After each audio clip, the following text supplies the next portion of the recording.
Whoa, that was cool. That's some ass-kicking intro. Very nice. Yeah, excellent. Folks, that was the debut of our brand new intro. A shout out to the random dude and his hard work behind creating that opening for us. Thank you very much. Yeah, we finally have it. We graduated, guys. We graduated. We have our own intro. Oh, awesome. Man. So, folks, welcome to a new International Comics Crusaders. I'm, of course, your host, Al Mega, with the usual suspects of Mr. Dave Elliott and Chris Buse. What's up, fellas? Good day. Good day. Hope you're all good out there.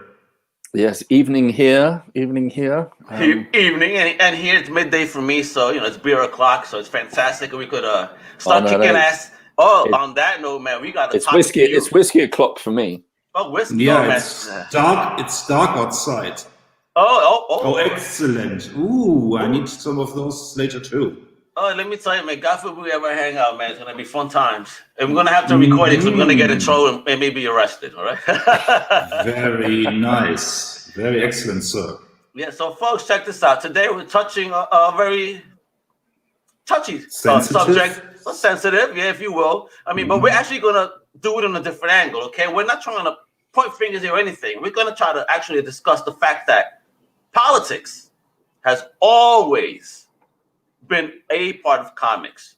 Now, personal opinion here, the reason we see maybe so much more hatred towards that now is just because of social media exacerbating that and having so much more people in the conversation, as opposed to before. But this has been going on since Action Comics #1. I mean, yes. You know what I mean? So it started there. So for anyone that says that, politics does not have a place in comics, well, let me tell you, politics and comics go really hand in hand. So I know, what was it, Dave, that brought up the topic based on what was going on in the States and what's still going on. We have a current. It's international. I think, of course. Yeah, I mean, I lived in the States for 24 years, and I've only lived back in the UK for 2 years.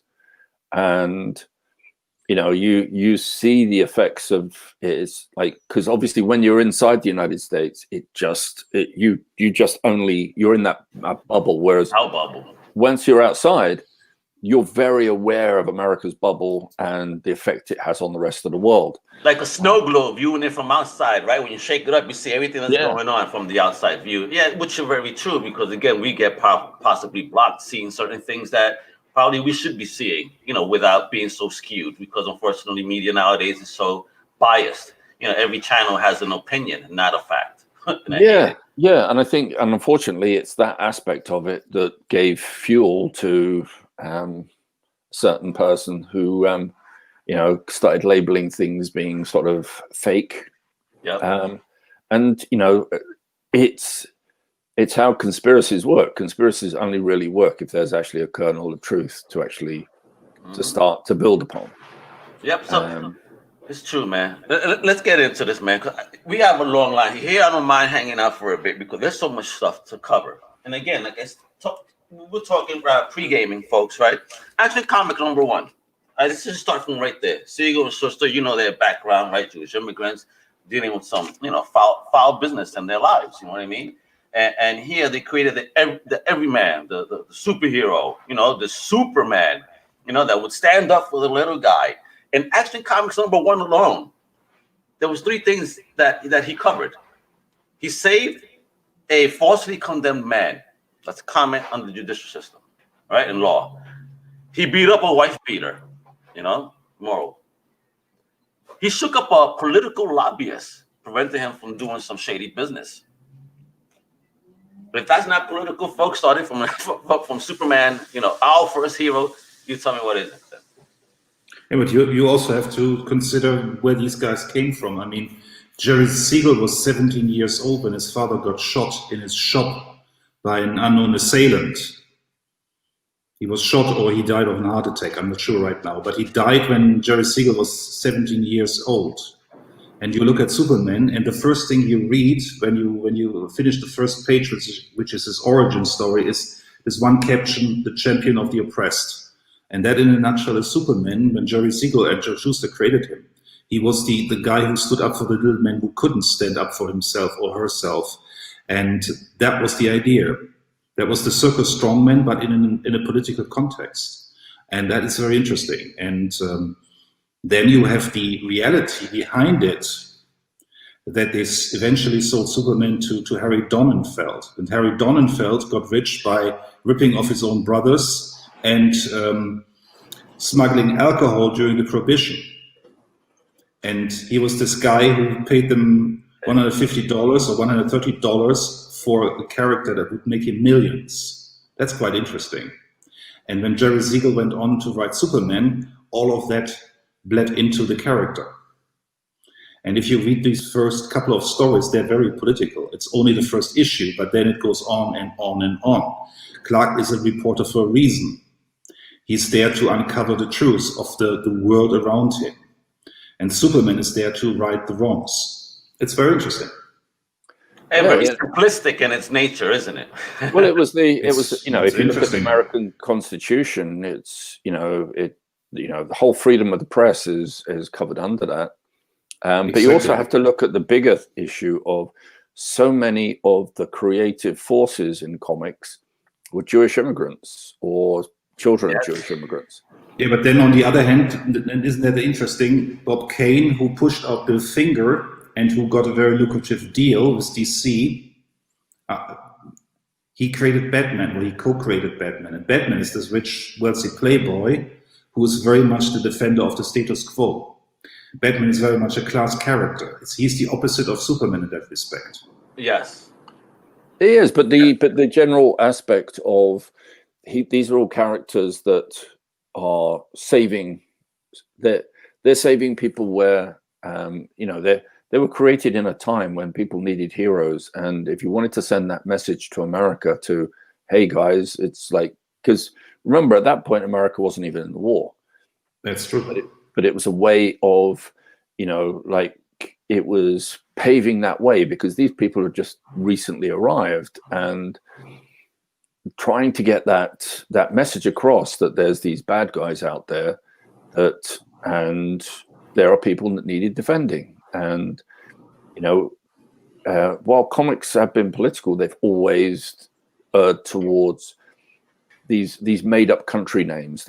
Everyone has an accent that sounds like, say, German or Japanese or something, but they've got a made up name. It's a made up country.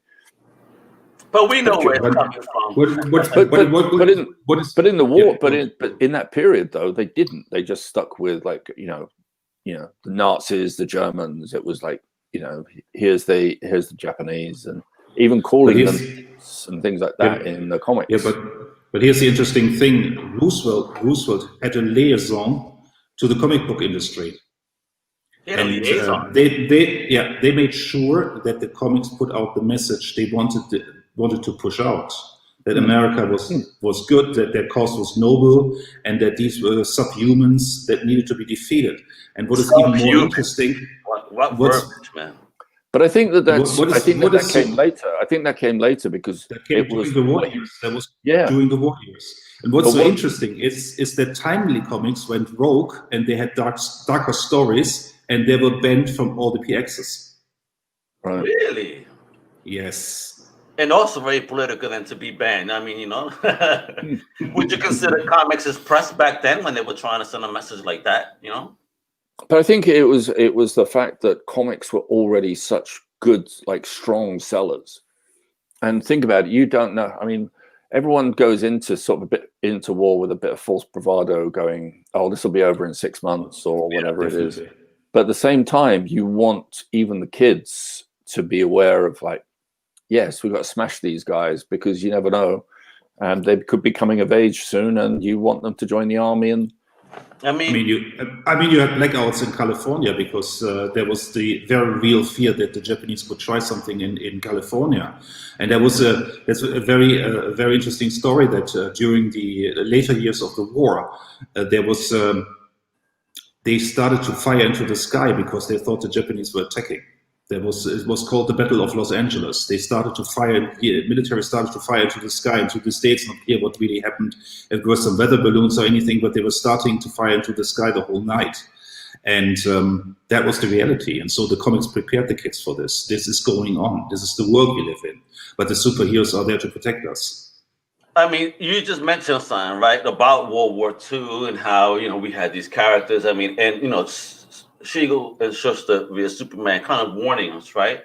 But then, you mentioned timely. I mean, what more political than a cover like this for an issue Absolutely. number 1 of Captain America punching Germany right that smack in the face. You know what I mean?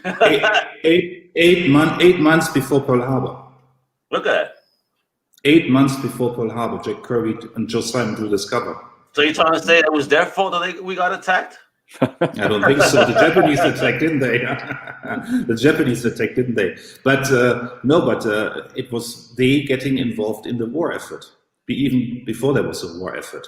So how do you think people took this back then? Because, I really wish I was there in that time. You should see when this issue came out, how did people was that this oh my gosh moment? Do you know? I know, Chris, you research like a mofo, so I know you know the answer. I know what happened. There was some Nazi sympathizers who got the address of the Timely offices, and they stormed the office. No. And they saw Joe Simon there, this frail guy, and said, "Oh, that's very easy." And he said, "Well, Jack, come on out." And you know what Jack looked like? He was this strong, burly guy. Yeah, and the so guy said, Brooklyn, kid. Okay, wrong office, we are leaving here.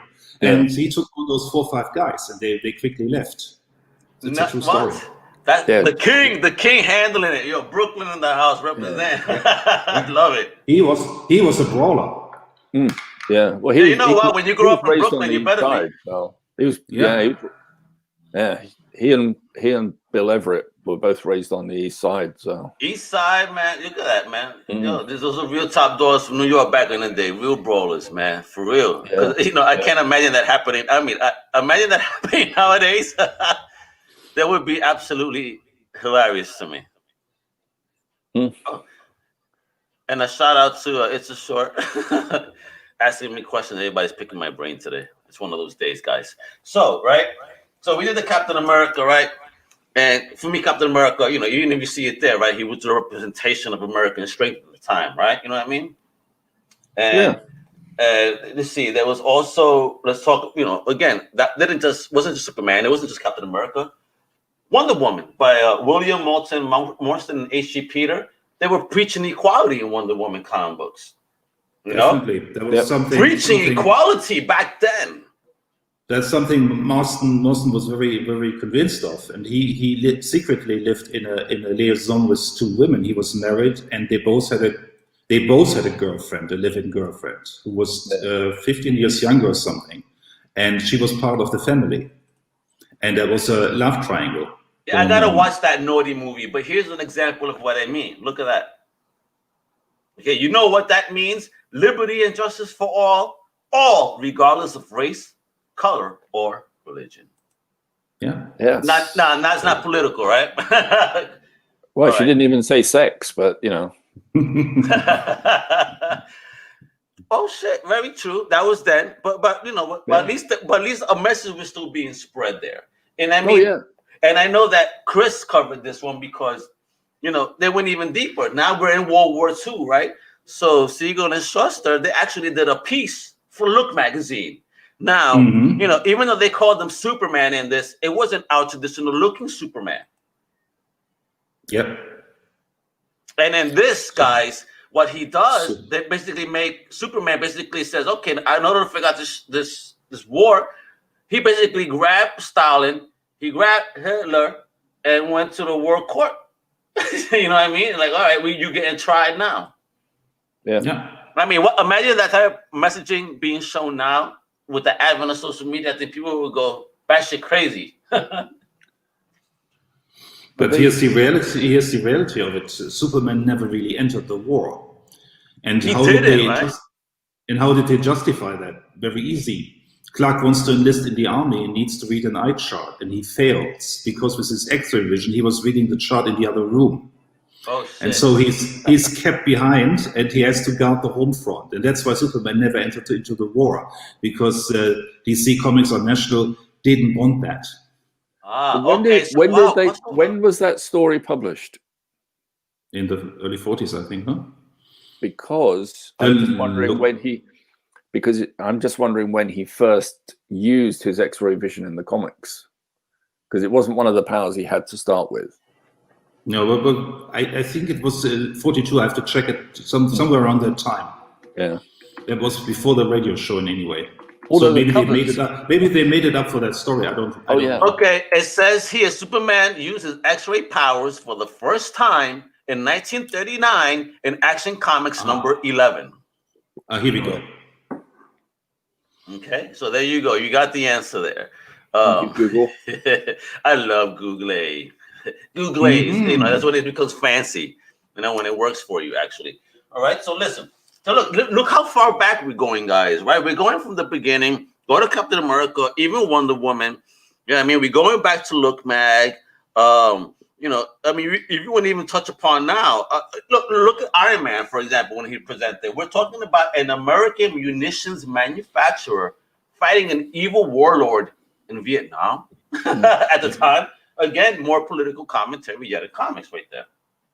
Yeah. Well, I don't know if it I don't know if we quite want to cover it this way, but in, you know, going back to Superman and Batman. I'm just saying, just going all over. It's always been around, but. Oh yeah, no. But what I was going to say is, in this aspect, like, don't forget, in both characters killed people during those periods. Yeah. You know, Batman at one point actually, like, I think it was just for his first appearance or the first couple of issues, he had a gun. So, so you know, and again, you know, it's that fine line of, well, if you fail to save someone, but you could, is that killing them? If you let go of someone, like, you're not hurling them to the death, but you're just letting them go. It's just, that's killing them.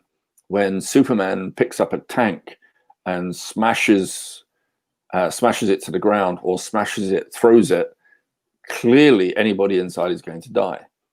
So it's and again, while they might have kept Superman out of the war in the comic, they certainly didn't keep him out of the war on the covers. No, he was on the covers, smashing that war machinery. On the covers, he was seen as if he was in the war. Yep, and Batman with machine gun, Batman and Robin helping feed in the Gatling gun. You know? Okay, all right. Okay, so here we go. So apparently, yeah, he debuted in Detective Comics 27 back in 1939, of course. But apparently, one of his most brutal kills was, in fact, in Batman #1, in this encounter with Hugo Strange that shows the true brutality that the Cape Crusader is capable of. So basically, let me see. What is it? Batman ensnares Giant. This is a steel rope. Yeah. Go ahead, Chris. He crushes his neck under his boot. This is Batman, y'all. Batman don't kill though. Well, you know, it's of everything is of its time. Exactly. But why change that so drastically, man? You know, I think it changed already in Batman #1, because at the end of the first Joker story, actually at the end of the second story, because there's 2 Joker stories in Batman #1, if I remember this correctly, the Joker dies immediately, and they changed the last panel before the book went to print, because they said, okay, you better not kill this character. He might be good. He might be onto something. And right there, you already have the dynamic of, okay, this is going on for a longer period of time. We better make sure we don't mess these characters up. So I have a question for you here, for education's sake. Who made that decision to say, let's not kill this character? Do you know? I'm sure the editor. Do you know who the editor was at the time? Either of you? Because I mean, that's a historic decision, because obviously you see what Joker is now in Batman mythos.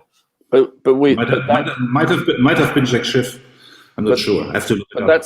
But that's a whole other podcast where we talk about characters dying and they're back again, and it's like, no, they didn't die. I can't wait. But apparently, there's been 15 times. Again, this is comic book politics, not world politics. When people say Batman don't kill, apparently he's killed over 15 times. And he probably even more. He did. Yeah. Even in the 80s, when he let I believe he let KGBs die, didn't he? He didn't save him, didn't he? Would you? No. This is why I like characters, and this is my politics in comics. I like characters that have a definitive, like, okay, this is my villain.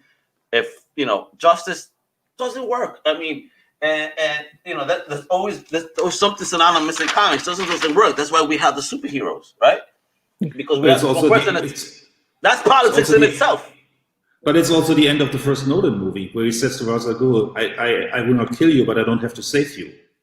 Yeah, true. Yeah. Oh, and Chris, let me show you this wonderful panel from an Amazing Spider-Man in the 60s that I was showing Dave before. Because, when you all talk about politics in comics, you also talk about, just what about if the creative team have two different opinions? Right? Yeah, so look at this example here of Ditko and Stan Lee. And this Amazing Spider-Man. In this panel, if you see how Ditko drew Peter looks upset, angry, disgusted. But if you look at the verbiage by Stan Lee, he's almost making a mockery of the situation, kind of in total opposite to the emotions that Peter Parker is dealing with right here. So this is world-class team that are in two different political spectrums here and how they approach this theme.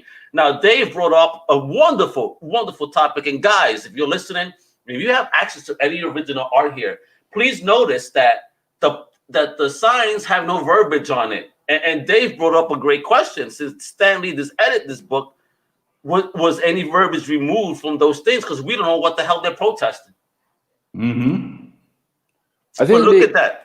It's interesting. It's reading those 6 panels again.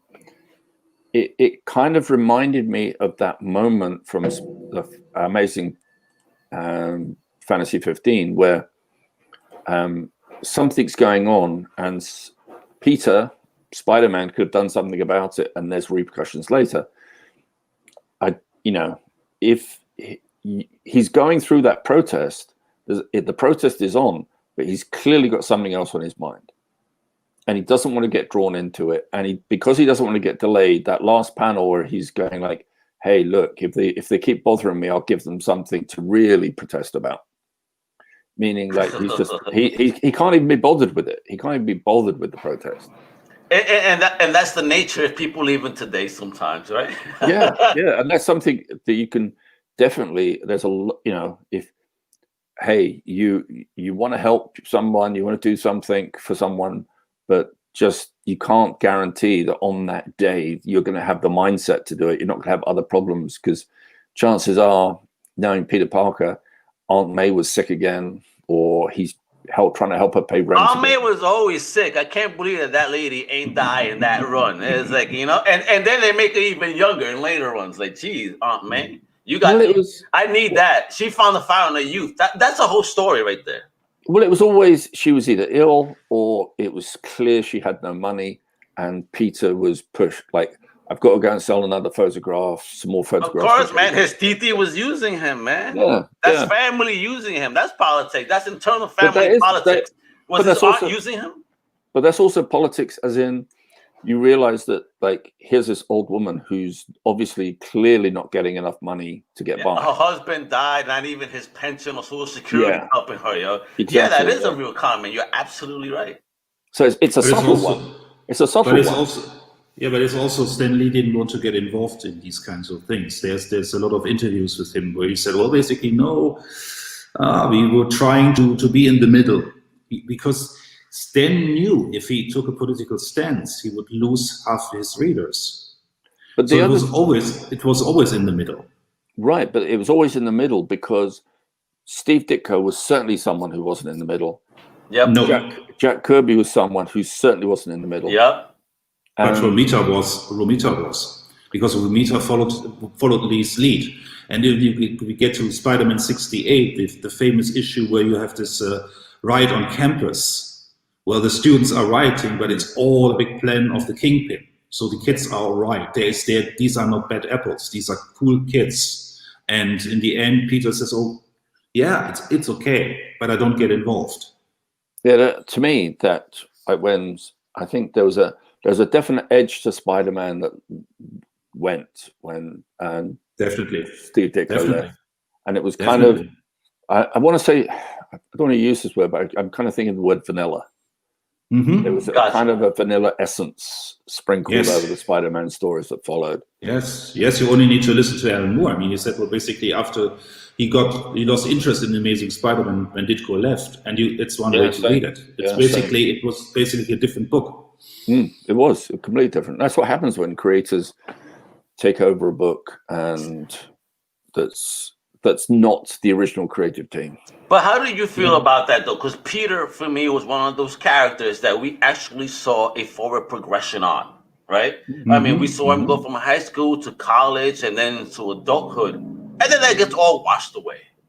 I mean, what is it within the politics of the comic book industry where it's like, damn, you have this forward progression on a character, and for example, had they followed that, by now he'd be much older, and Miles taking over the mantle would make so much sense. But what is it about them having to go back and revert? Is that a very political system within the comic book industry itself? But you already see it when Stan stopped writing Spider-Man.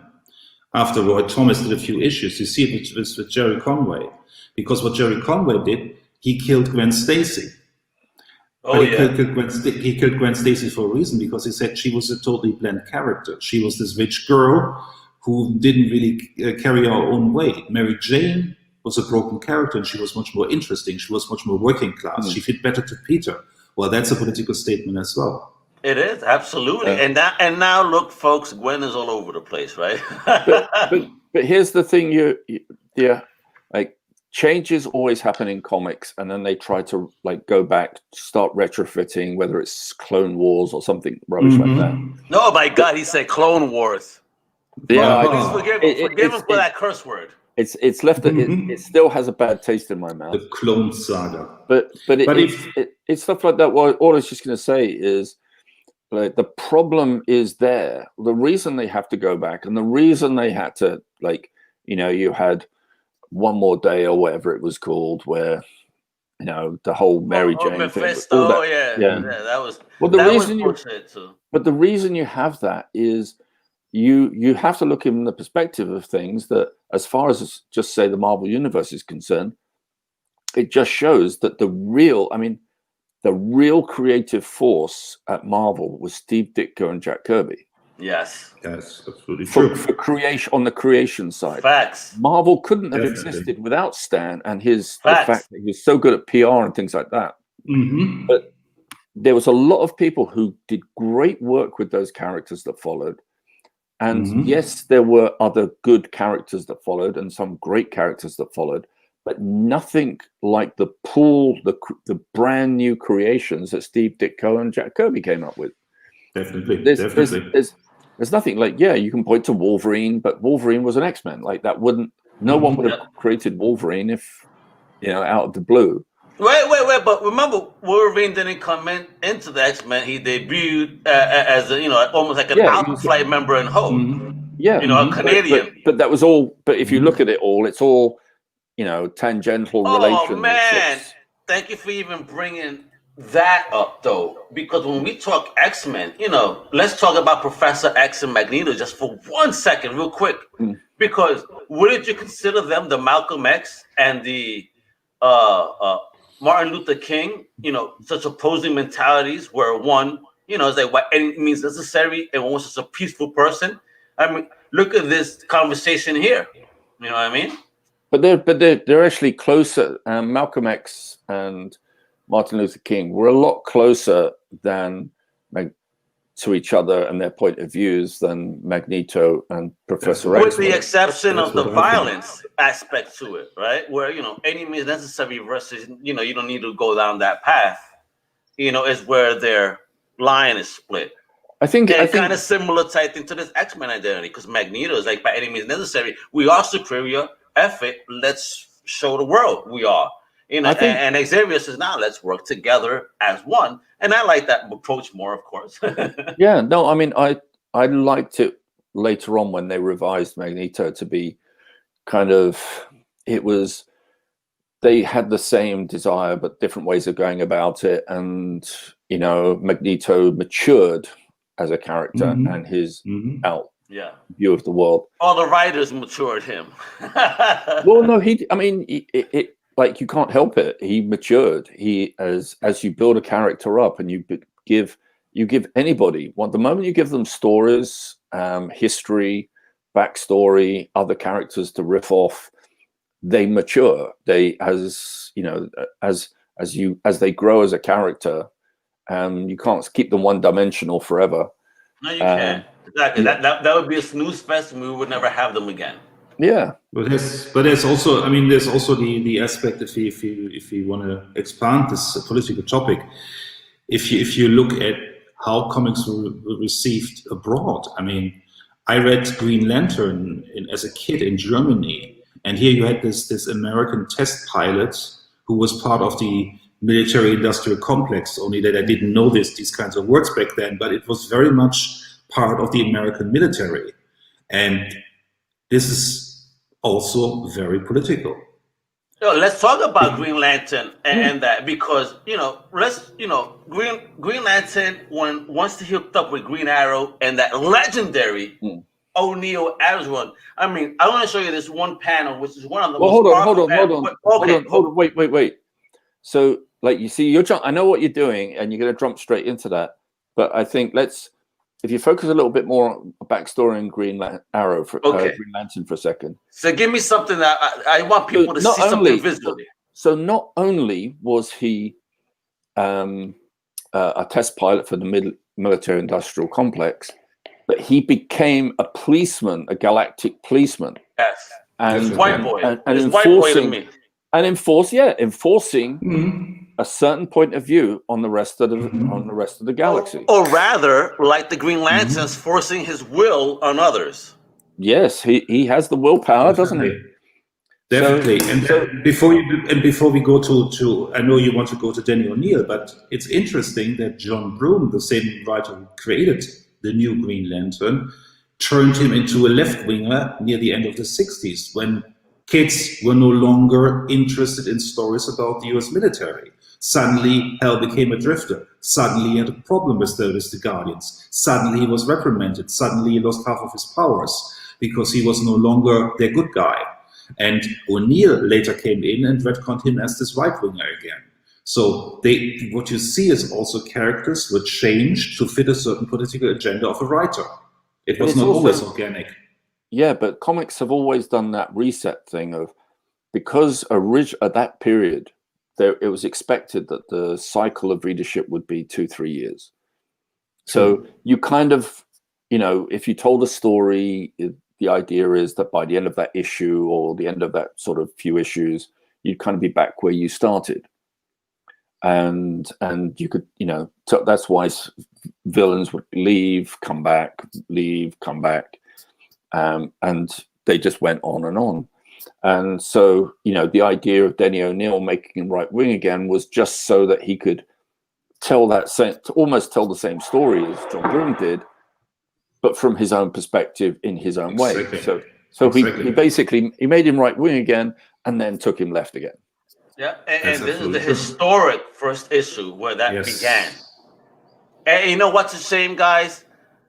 I had this issue in my hands that I bought from somebody in Brooklyn when I lived with my mom for a year, where I had some trouble.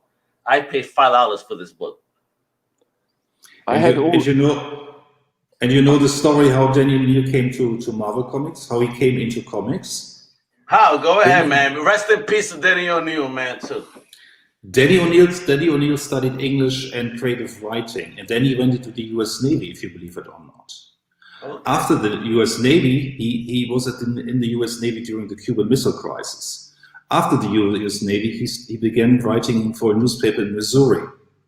He was writing human interest pieces, and during the summer months, he got bored, and he started a column on the history of comic books. Oh, nice. Oh, man, sounding like Chris Buse. Is this the origin of Chris Buse? Maybe. And Roy Thomas, here's the funny part. Roy Thomas read those and said, wow, this guy is very interesting. I will send him a writer's test. And Danny O'Neill said, well, basically that was a joke. And instead of doing the crossword puzzle on Tuesday, I did the writer's test. And of course, he got hired. He did very shitty work. Marvel more or less fired him. He went to Charlton And then something interesting happened. If you look at, this is in my new column, by the way, if you look at the cover of the 6th of January 1967 of Time magazine, who's on the cover of the Man of the Year for the year 66 and the 67 issue? Do you know? No. The baby boomer generation. Oh. They put the baby boomer generation on the cover, and they put 4 drawn young people on the cover. 2 Caucasians, a boy and a girl, an African American, and an Asian guy. And O'Neill saw that, and he said, well, basically, look here, I'm a journalist, but what about the kids? I can use comics to do politics. And that's how he took comics seriously. That's when he went to DC, because Dick Giordano left for DC. He was the editor at Charlton. He brought Denny along. And that's when he started to dismantle the Justice League. Gotcha. That's when he dismantled Wonder Woman. I do want to mention, though, apparently he left me out. So, two Caucasians, a black and Asian. Damn, yo, we Latinos are here too, man. Stop it. But O'Neill really went for it. And once he teamed up with Neil Adams for his Green Lantern run, the stuff he was trying in Justice League, which was really not working, all of a sudden clicked, because they did it on a very personal level. Oh yeah, man. You showed that issue, and there's this very famous image of this African American who said, well, basically, what did you ever do for the black guys? Here you got it. And that is basically when O'Neill finally hit his stride, when finally he made it personal, and finally he left the helicopter and got on the ground. And that made this run so interesting. And that was some deep conversation there. And let me tell you that comic book is so historic that they even novelized it back then. Definitely. I mean, I've never seen this in paperback. Collectors, I think this is something you guys need to look for. I've never seen this, and this is such a historic book. If y'all find this, send me a picture of you holding it, please, because that's legit. I wish I had this book right here. Not just the OG comic, but this particular paperback. This is really cool. But that's if I'm correct, that is the comic, those 2 issues in black and white, with the panels just chopped up and put onto paperback. Yeah, they did that back then. I mean, and they didn't just touch race issues then too within that run. They were touching drugs. I mean, here we have a sidekick, Speedy. And they're talking about, my man's a junkie. He's on heroin. You know what I mean? And that was big back in the day. They did something more. They broke the comics code. Yeah. Because remember, also Stan Lee was asked to do these to do an anti-drug message. He was asked by the Nixon government to do this anti-drug message in Spider-Man. And he basically wanted to do it, but the court said, no, you can't. You can't mention drugs. And he said, well, basically, but this is an anti-drug message. And they said, no, you can't mention drugs. Yeah. And then Martin Goodman said, well, basically, fuck it, and we do it without the code. And they put out those issues. And suddenly the Comics Code Authority said, well, basically, these books get distribution. We better change our ways. And Green Lantern happened at the same time. So the code got massively revised in early 71. Well, they also had the mayor on their side with that. So yeah, but have you read the letter? The letter is very interesting. The letter of the mayor is actually a letter to the mayor, where basically the mayor is asked, so do you think comics are good for political messaging? And the mayor's response was, sure, use comics for political messaging. It's all about political messaging. Yeah. And that was the moment when comics could go back into the main house, because all of a sudden they were back on message. You can make the case that in 54, when the code came about because comic books were no longer on message, because what happened was EC Comics. If you look at those stories, if we talk about political comics, you need to mention EC Comics. And if you only read the Shock Suspense stories from the 20 odd issues, every issue in that magazine is political, especially the preaches with Feldstein and Wood, doing all these stories about this Jewish family that moves in next door, and the neighbors get all wild up and say, we can't have any Jews living near us, what's going to happen to the property. This is on a comic book? Mm-hmm. It's in a comic book. There's this guy who says, well, basically, I heard there were some Negroes moving in our neighborhood, but thank God our friend here is not selling to the black guys. And the guy says, well, basically, I have Negro blood. And he says, oh, you can no longer be my friend. What? Yeah. All these stories, sure. And they put a flaming cross on his front yard. You need to read those stories. They were extremely provocative. Really, you're firing me up right now. Like, my God, See, those stories should actually be in like every library in the graphic novel sections, because yes, I agree. Yes, That's history. absolutely. Well, Absolutely. the only way they're available is usually in a very expensive form, and really, if those were in sort of paperback form in all the libraries, it'd be a great way to have those stories get across, because those stories aren't really being told in a real fashion anymore. It's and what is so really shocking about this is the lengths to what they went. I mean, there is a story in one of the later issues. Carl Wessler wrote that one. It's a shocking story. It's about a young girl. She's 17, 18. She's getting raped by this guy. You don't see him. He's off panel. And the whole city gets riled up, and they arrest this derelict and say, well, basically, you did it, confess. They kill the guy. And in the end, they learn it's the sheriff who was doing the raping. And it goes on, and she can't go to her parents because, first of all, nobody is going to believe her because it's a popular sheriff. He's a figure of authority. And second of all, and it's in the story, she says, well, basically, my parents will blame me for it. Mm. And that is a comic book that came out before the code hit. Jesus Christ. And I mean, ain't that the truth, though? Isn't that the mentality of folks? Well, what did you do? Like, no one deserves that shit. Like, victim blaming. They did it. Yeah, man. You touch anyone in my family in that way, it ain't their fault. It's your fault, and I'm gonna kick your ass. You heard? But if you look at, even going back to that Wonder Woman panel you had earlier, look at what was being brought up at that particular time, and then you flash forward to today, and like, why is it we haven't really moved that much further forward? Like, we're still asking for this. We're still asking for the same things. And here we are. That is the truth, man. I mean, but the thing is that I blame media, Dave, for real.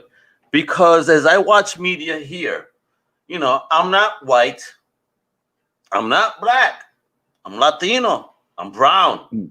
And yet, when I watch media here in the United States, news and all, the only shit they care about is white Americans and African Americans. They don't mention no one else, and this is my real talk. And if I offend anyone, that's what it is. Look at the news. I'm not offensive. What I'm trying to share is real truth here.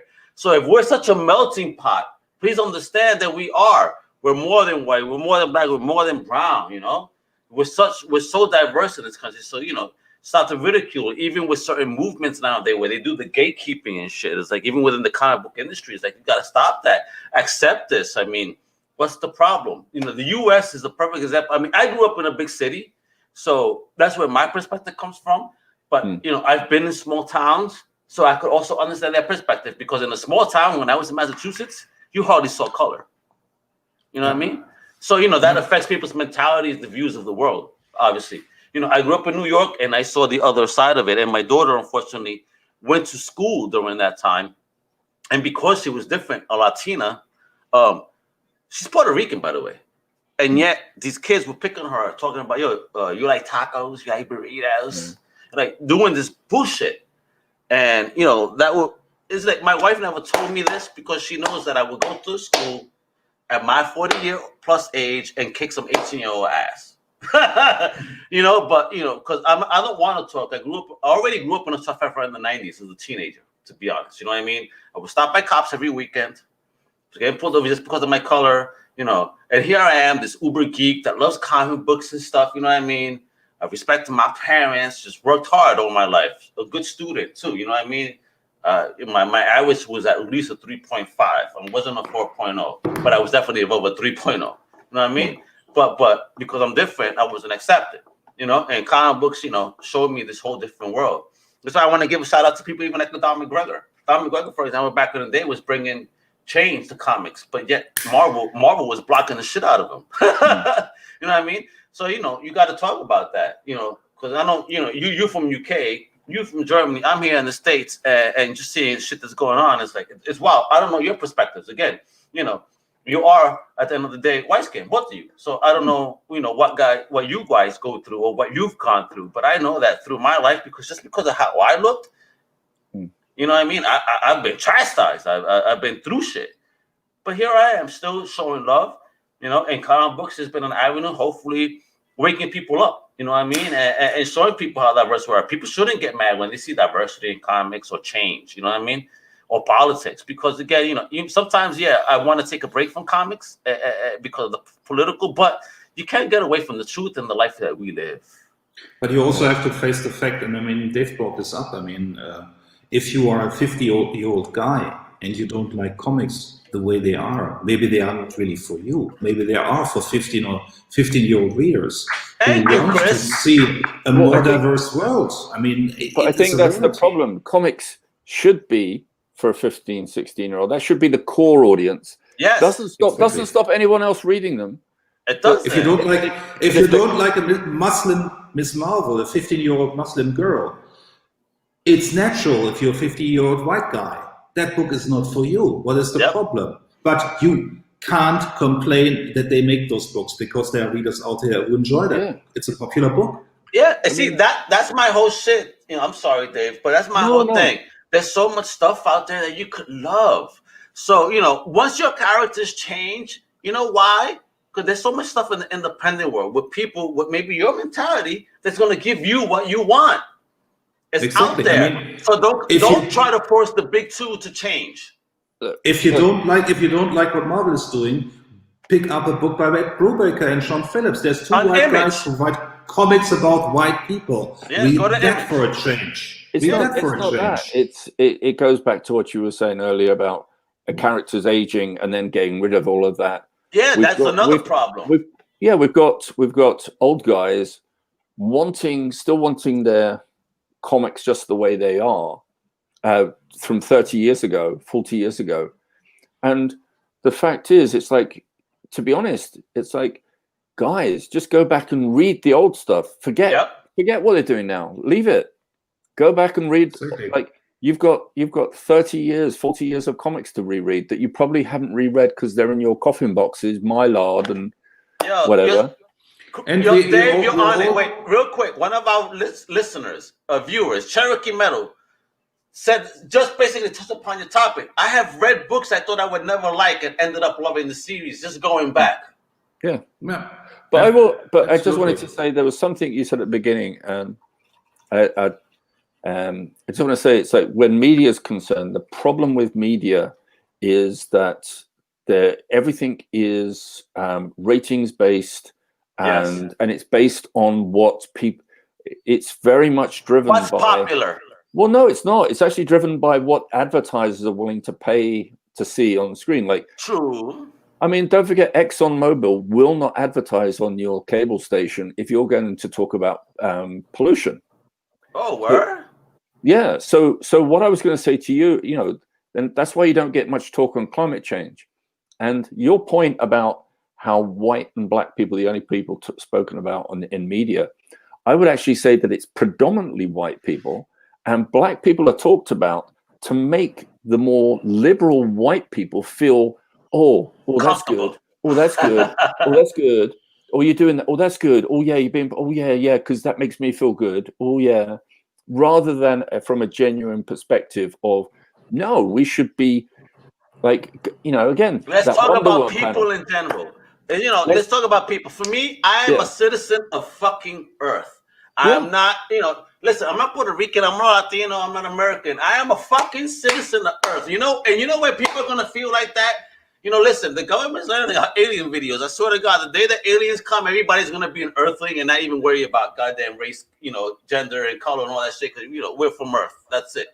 And I almost can't wait till the day, you know, and I hate saying that. I grew up in an area of London that was very multicultural, like literally like big city. Like, yeah, but it was but as a pocket though, as the pocket my era when I was my formative years growing up, were sort of 5 to sort of 15 years old, or you know, it was like it was such a melting pot. Like my friends were complete spectrum, and it was very specific as well. It wasn't like I had friends from Africa. No, it was I had friends from Nigeria, friends from Uganda, friends from South Africa.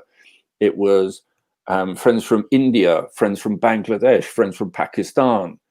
it's Crazy, like, right? And you never look at them at race. You hang out because y'all love the same things and y'all connected. That's it. That's all that should matter.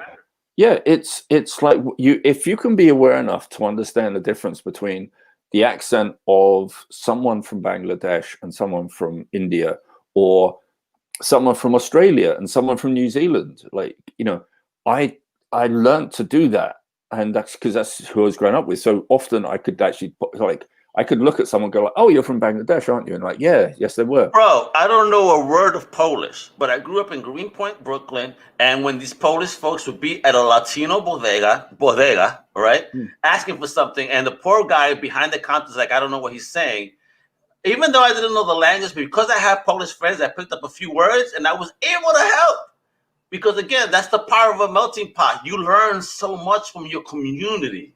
I would probably have shot myself in the head if I thought that the kid from 40 years ago who was growing up like this was ever thought to themselves, in 40 years time, you're still, the world's going to be even, like, they're still going to be fighting. They're still not going to be accepting the people that are around me. Insane, right? Isn't that insane?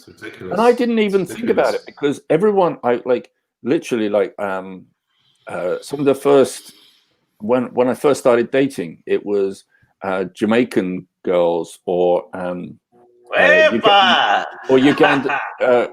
Asian, which is, Ugandan Asian is a word they basically gave for women from or people from Uganda who were actually of an Indian origin. Oh, really? I never heard that. Awesome. Look at they teaching me here, bro. Well, here, all right. So, if a quick lesson in history, and this just shows you how Britain, the British Empire, were the biggest bastards in the world, and like, as much as everyone thinks America are scum, sometimes the British will beat you hands down every time. Yay! Thank you. All right, see you guys. America not so bad. yeah, exactly. So what happened was the British built a railroad from India to Africa to Uganda, and all the people that worked on the railroad, all the workers, including the support workers around it, were all Indian. Okay. And what they did is, when the railroad finished, instead of being sent home, they got their final checks, but they weren't sent home. They weren't paid to go home. They had to, if they wanted to go home, they had to buy a ticket on the railroad, and they couldn't afford it. Based on their salary. You motherfuckers. So they had to basically stay there and settle. And that's, so when you hear, Ugandan Asian, and that's kind of the reason for it, because basically both the railroad and the British Empire, neither were willing to pay for these people to go back, which would have just been like, hey, you've got a railroad, put them on the trains that are going on it. But no, they wouldn't do that. Wow, dude, that's some shiesty shit. Damn. So, but it's there is that, I think one of the things that a lot of people fight about, and in comics, and they get very sort of upset about, is you have these characters that you've been like, you've got these 40, 50-year-olds who are fans of characters that they've been fans of since they were 10 or 12, while it's never ever come up in the comic, all of a sudden someone decides, oh, I'm going to do a story about their sexuality. And because no one's touched on it for 30 or 40 years, people have spent all that time not thinking too much about it, but they've always seen it as like, hey, Iceman's a bro, he's just one of us. He's a good guy. He wasn't the first, though. Let's go back, because if you want to talk about the sexuality, Don McGregor was the first one to show a lesbian kiss. What was it, within a Black Panther comic? Oh no, but I'm just saying, I think that there's it's not the fact that there's anyone's gay or lesbian, but it's you take for granted, like, everyone just projects onto the characters they're reading, and if no one's actually, like, again, particularly as if you're kids, you don't always necessarily think the characters are always like looking to nail the other female member on the team. Yeah, but they are. Oh yeah. Well, Scott certainly was, and we know Angel wanted to, Jean Grey as well, but Angel, Wolverine, Scott. They should have 4/7. Whoever did it the best, that's it. We'll keep it. Yeah, but I think you see, like, you know, you see the X-Men movies, and Bobby Drake and oh god, I've now. How do you feel about that, guys? Kitty. Let me ask you that. Kitty, That's actually a good question because, you know, Iceman, Bobby, not someone that we actually saw those. I mean, me as a reader never saw those proclivities that he was going to be homosexual. But then, you know, obviously, you know, this happened in modern times where they said, okay, well, this particular member of the X-Men was homosexual. So just as you guys, I know you guys have been avid readers of X-Men comics over the years. Did you ever see that proclivity from him? You know, hints of that was being a possible thing, or them transforming Bobby into being homosexual now? Is that just no? Political I mean, statement? I never saw it, but by the same token, I didn't really give a shit. But it's you know, if like anything, if a good story is done and it's handled well, and I mean, I'm pretty sure I remember some issues of where way back where Bobby Drake, you know, raised an eyebrow looking at a girl. So it's clear he, you know, if you told me he swung both ways, fine. Yeah, so you know what I would have appreciated more is that back in the day, instead of them using North Star from Alpha Flight, which is basically, you know, a small name character, have they used Iceman at that time as that example? I think it would have been much more powerful then when they introduced North Star. Because again, North Star, you know, Alpha Flight is a big is a cool comic, but it didn't have the effect that the X-Men did. Yeah, but it also needs some time. I mean, they couldn't do it in the 80s like they do today. I mean, it takes some time. I understand, but when was that Alpha Flight released, for example? I'm not sure. In the 80s. You know, late 80s, right? When North Star came out? Hold on, I'm gonna. That was I think that was in the 90s. That was even later. Would have probably been the very early 90s. Yeah, something like that. Let me see. The character came out in 1979. So from 1979, let me see. In 2012 is when he got married. So that was the first decision. Let me see. Oh, okay. In 1992, in Alpha Flight number 106, Scotty Lobdell was finally.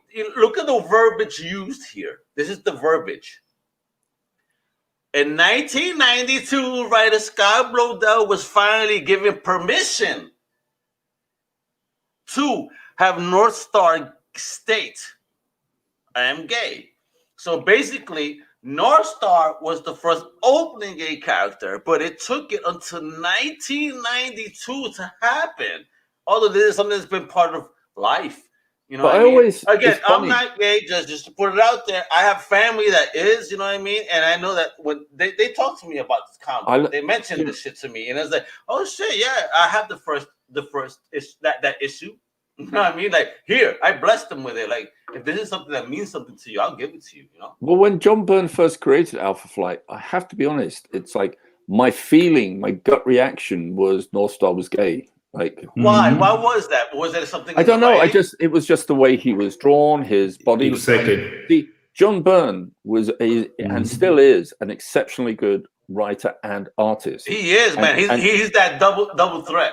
Yeah. So when you see you could see it, you can tell how good an artist is when you can read body language of characters rather than just being a stock sort of head and shoulders, like you know, all having the same body type, except one's got glasses on, one's got black hair, and one's got red hair. His characters were all very different, very emotive in faces. He gave some great characters. And for me, that was the best artist when you can show emotive. You know, and I told you this before. Cherokee Metal, you know, that's watching right now says, I don't care to know the sexuality of any character, because at the end of the day, you know, I'm just adding those dots. I just want great writing and art. Yeah, which has to do with the sexuality, because basically, sexuality is part of everyday life, and if you want to read comic books about quote unquote real characters, that is part of life. I mean, you cannot hide this. I mean, it is. There's always this idea that sexuality has no place in comic books. And when we talked to Bill a while back, and we talked about the EC days. And the interesting thing is, we talked about Bruce Jones, and Bruce Jones is very, very famous for introducing sexuality into comics, into mainstream comics. If you go back to these Twisted Tales, they're all about sexuality, and they're all about what this leads to, and this character is impotent, it affects his life. This is all part of the story he's telling. And that is for a very simple reason, because Bruce Jones got out of comics when the coat dropped, and he got into Playboy. And you're not fucking around when it comes to that, because sexuality in comics has also been a big thing. I mean, let's just look at Image and Top Cow with Sunstone. They're talking about 4 Simpson wild shit in this book. For just like an example of a book that's about sexuality. Look at Faithless, also about that swinger stuff. Nuts. Now, I mean, shout out to Johnny Hughes, because he be digging all these books and getting really into them. You know, not that I know if he's one of those. Johnny, wherever you are, just messing around machine, or is that why they call you the machine? They're just messing around. But, you know what I mean? Sexuality, race, you know what I mean? All these things, again, these are all I want to say sexual. Y'all making me wild right now. Yeah. These are all political themes in comics, though, because sexuality is political. You know what I mean? Gender association is political. You know what I mean? You know, going left, right, center is political. But don't forget, prove that this is political. Comics are, in fact, political. Well, I just want to give a shout out as far as like Sunstone's concerned. Sunstone's an example of Image publishing it when it was already massively popular. It was first initially published. Stepan Surgic published that on DeviantArt, and that's where he serialized. It was a side project for him. He was doing it while he was doing all his other comics. Yeah, this was his thing, and he page by page he would release it on DeviantArt. And literally, when it was getting to the point where each page was having millions of page views, you know, they decided to shop it around for the collections, and at that point it was a total no-brainer. Brother, let me tell you, I spoke to Matt Hawkins at Boston Comic Con in person about this book, and he was telling me that when it came down to the research, he was really visiting these places, him and his lady, and like really understanding what the culture behind what Sunstone is about. If you guys don't know about Sunstone, again, this is not for kids. You know, this is for straight up adults that have a real brain. So a shout out to Cherokee Metal here too. Again, Cherokee, shout out, thank you. They go, if outs pertaining to the story, then fine, but don't try to push books because they are using the sexuality as a tool. No, they're not using sexuality as a tool here. It really is a storytelling device, because again, this is part of life. Again, when it comes to the politics of life, you know, there is again that politics. There's life living, the sexuality. Politics is, you know, encompasses more than just, you know, that real political, you know, theme that you guys are so stuck on. Oh yeah, no, look, I mean, Lois Lane's comic in the 60s was driven by Lois falling in love with Superman. Now that's, you know, there's at no time did we have to say, oh, Lois is clearly straight, she's not lesbian. Well, Papo, let's talk about now, though. If you want to talk about Lois and Clark in current comic themes in the DC Comics universe, they are the total polar opposites. One is like all extreme this way, and the other is extreme that way. There is no middle between them two as a couple in the current comic themes, which is insane. See, that I don't know, because you stay away from the new, but just telling you. It's just you look it up, you see it. You see there are two different political spectrums, and this is supposed to be like, you know, the king and queen of comics right here. It also happened at the end of the 60s, because you said, the Lois Lane book was about Superman, Lois Lane dating Superman. At the end of the 60s, when Carrie Bates took over, another baby boomer, that all changed, because she broke up with Superman because he didn't understand her. He didn't see her value.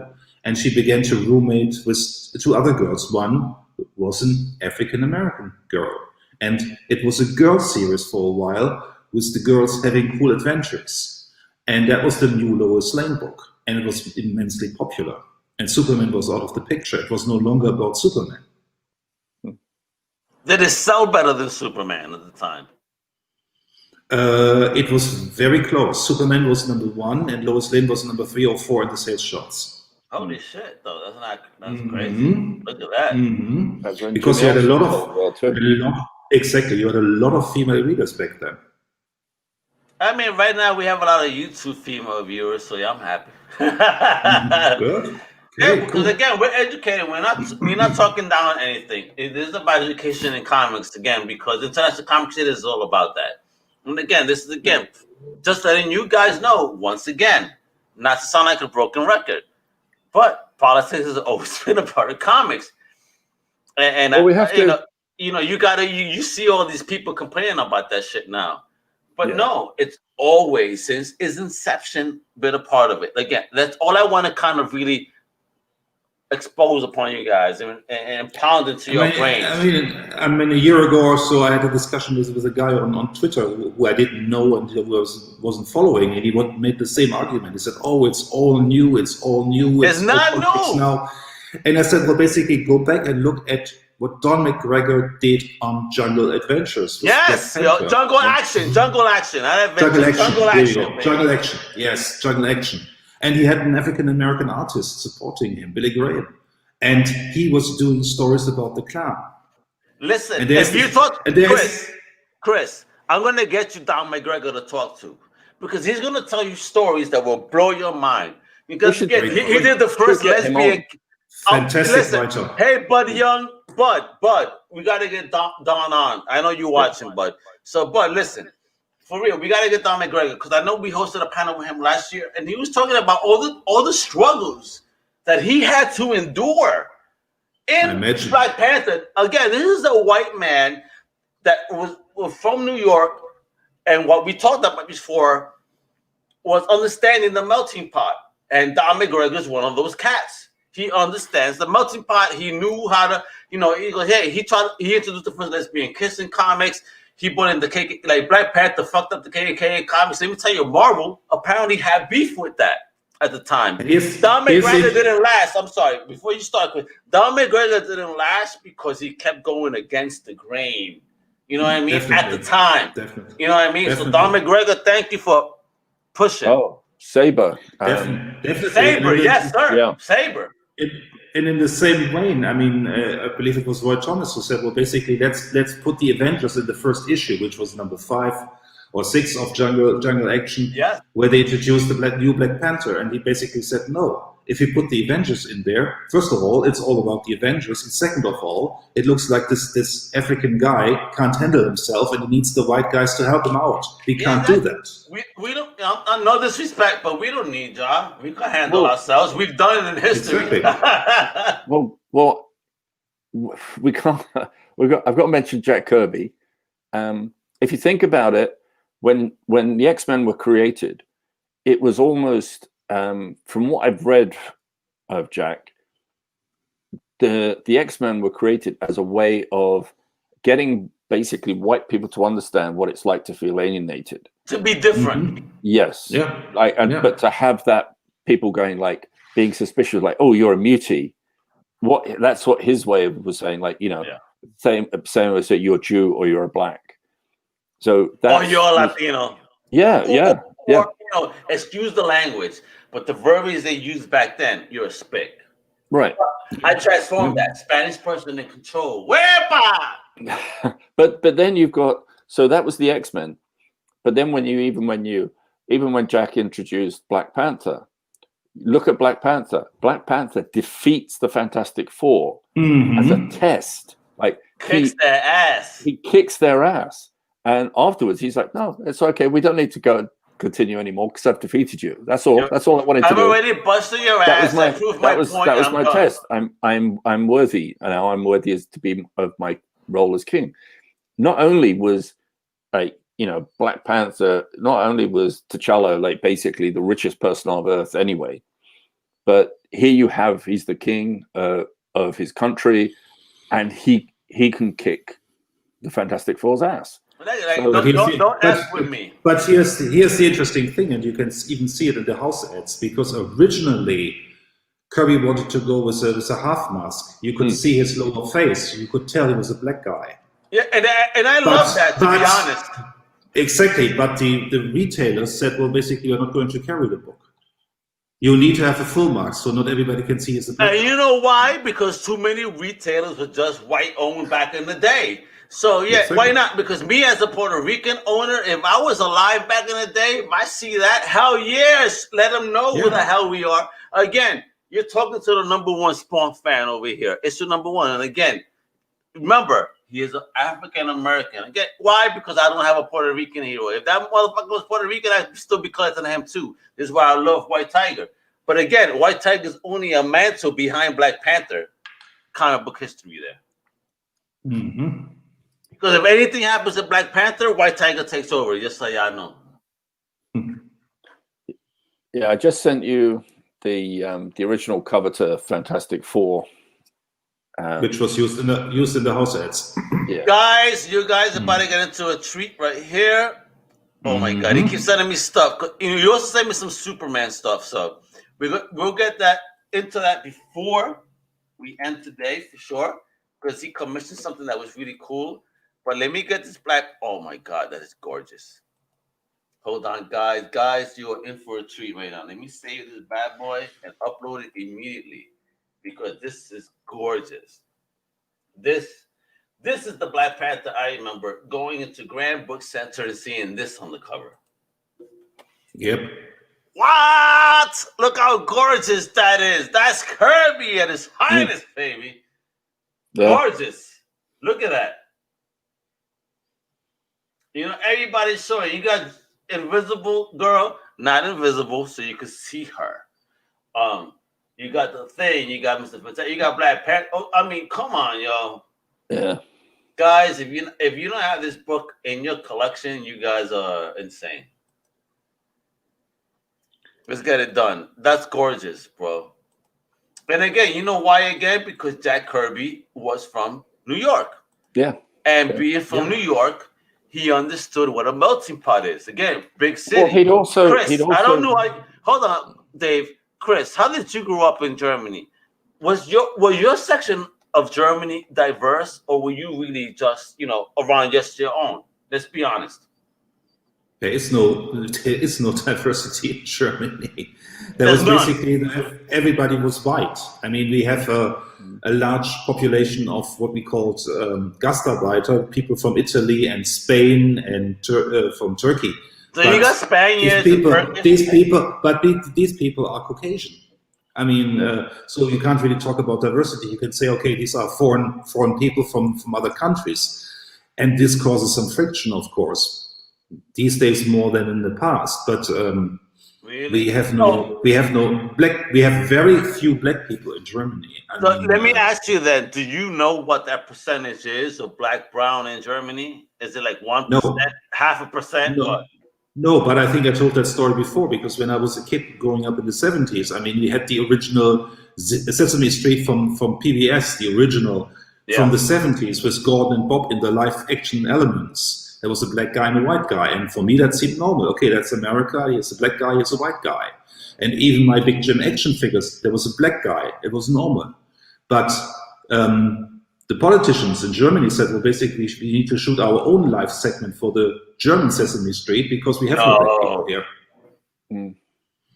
Wow, they still hate us. All right, that's all I see. That's fine. The world is a crazy place, man. With the advent of the internet and all that shit, man, we should be so much more connected, man. You gotta stop it. Stop looking at us by color. Just look at us as human beings. And I mean, if you want to talk about other races, I mean, it was always the only Chinese people you saw in the 70s in Germany were the guys who operated Chinese restaurants. Well, you know what? It's better than New York, because you know who operates a Chinese restaurant in New York? Nope. Mexicans. Interesting. You laugh, but then you go to a Mexican restaurant. Wait. You go to a Mexican restaurant, at least the quickie ones, and you see Asian brothers on it. So it makes me laugh, because that's why I love New York. That's why I love big cities, because, so many different cultures get attached to the things that we do. Like, I love my cuchi fritos, but just because I'm Puerto Rican doesn't mean I wouldn't eat from Dominicans or Cubans. You know what I mean? Yeah, but you see, if the Japanese hire Mexicans to work in their restaurants to do sushi. But after several years, or just work, but after several years, you're going to pick that up, aren't you? You're going to know, like, you're going to be good at it. It doesn't matter that you're not from Japan. It doesn't, and that's not the truth. Again, let me tell you, man, these Mexicans, at least in New York, when they were cooking that Chinese food, bro. Woo! All right, okay, a shout out. I used to go to Jackson Heights, Queens, okay? And there's a Chinese restaurant called La Farolita. These are Chinese Dominican. So basically, you could order Chinese fried rice and get totones on the side. You know what I mean? The Spanish food is like, and he tells me, "Aló con pollo, you want totone?" You know, it's like, I love it. So the original fusion. Yeah, I love seeing this blend of culture because that's real. Oh, Because, I mean, that's I love. what we should be, man. It's Oh, like, I love. you know, I want to eat your British crackers and tea. You know what I mean? I see. I love curry burritos. Curry burrito. Yeah. So it's the Indian Mexican. Indian? Yeah. I love it. Yo, Chris, let me ask you, what's the most ethnic food you've eaten? He said Mexican Indian burritos. I never heard of that shit in my life. Thank you, Dave. I gotta go after this now. Probably some Indian curry or something like that, or that's probably what is most exotic. You know what's funny? I mean, sushi is not really exotic. I mean, it's very, very common here, so it's probably this. No worry. I hope one day you come to the United States. But we also have fusion. We also have fusion food here. I mean, if you have a couple where the guy is from Italy and the lady is from India, you get an Indian Italian restaurant. And we have that. Telling me I'm gonna get some curry flavored lasagna or something, bro. Yes, stuff like that. Curry bolagnese. Spicy pasta, spicy angel hair pasta. This is why I love you guys, man. You guys are of the world. You got these delicacies from all different. Let me tell you, man, I love it. You know, but we're talking about comics, all right? This is something that I picked up before. It says politics are baked into the fabric of comics. Definitely. Do you agree with that comment? I think they're baked into everything. They're baked into media. Exactly. You can't get away with it.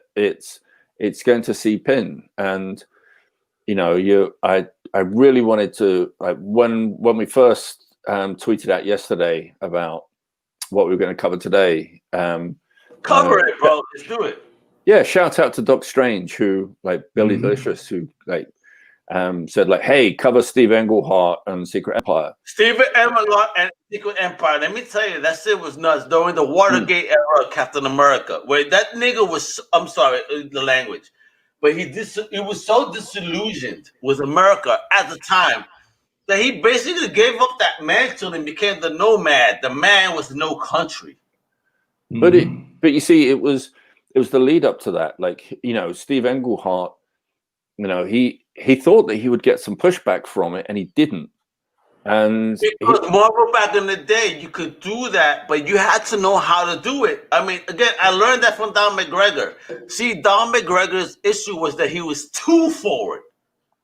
So he would brush against the Marvel ethics of the time. But a Steve Englehart would give it to you piecemeal. You know what I mean? Piecemeal. So you don't really notice the seeds that he's putting in. I'm gonna keep doing this to annoy you guys. So these are the seeds that he was laying, right? But it's also, Tom McGregor was too forward, but Steve Englehart knew how to plant seeds to then create this bigger story. Right, but again, Don McGregor was dealing with. He was writing Black Panther. He wasn't writing. Historical action at the time, absolutely. Yeah, I mean, it was when he tried to do a KKK story, they gave him pushback. I'm like, dude, this is an African American, and him doing a story against the KKK. I mean, it's a valid story. I mean, Steve Englehart, he did actually, one of the things he wanted to do with Secret Empire was, in the comic itself, he actually wanted the main villain, who was the president at the time in the comic, he wanted it to be Richard Nixon. Yeah, but he self-censored himself. He didn't ask Marvel if he could or not. He self-censored himself, and he actually regrets that, because later on he goes like, well, they never gave me any pushback, and I probably could have used Richard Nixon. Yeah, he was asking, but he was also asked, "Is it Nixon?" And he said no, and so they printed it like it was. There probably would have been pushback. But what's so interesting? I mean, also look at guys like Steve Gerber. I mean, you picked up an issue of the Defenders 26 or something from 75, 76, and he had a story where Valkyrie walks into a slum in New York, and she meets this black family, and she sees, well, basically there's a baby in the crypt, and there are rats, and the rats are crawling into the crypt. He did this in a superhero comic book. He did it before in Tales of the Zombie in 74, 75, but he also did it in the Defenders in a superhero book. I mean, can you get more political? Well, there was a Dick. I think it was a Denny O'Neil story, a Justice League story. It was drawn by Denny O'Neil, and it was a Christmas story. And the ending of the story, the Green Lantern for that issue was a very early John Stewart appearance. And John Stewart then was very politically active. And what was happening is there was bombs about to blow up a certain parts of these slums. And everyone was evacuated. So no one was going to get hurt. So rather than use his ring to stop the bombs from going off, he allowed the bombs to go off, but then used his ring to rebuild all the slums so that everything was perfect, everything was sweet, really good. So all these people could move back into really nice housing rather than the crap housing they'd had before. And that was like, you've got that moment where they're kind of wondering, like, well, hold on, like, why don't you defuse this? He goes, no, we let them blow up. And they blow up, and then he tells them why he let it blow up.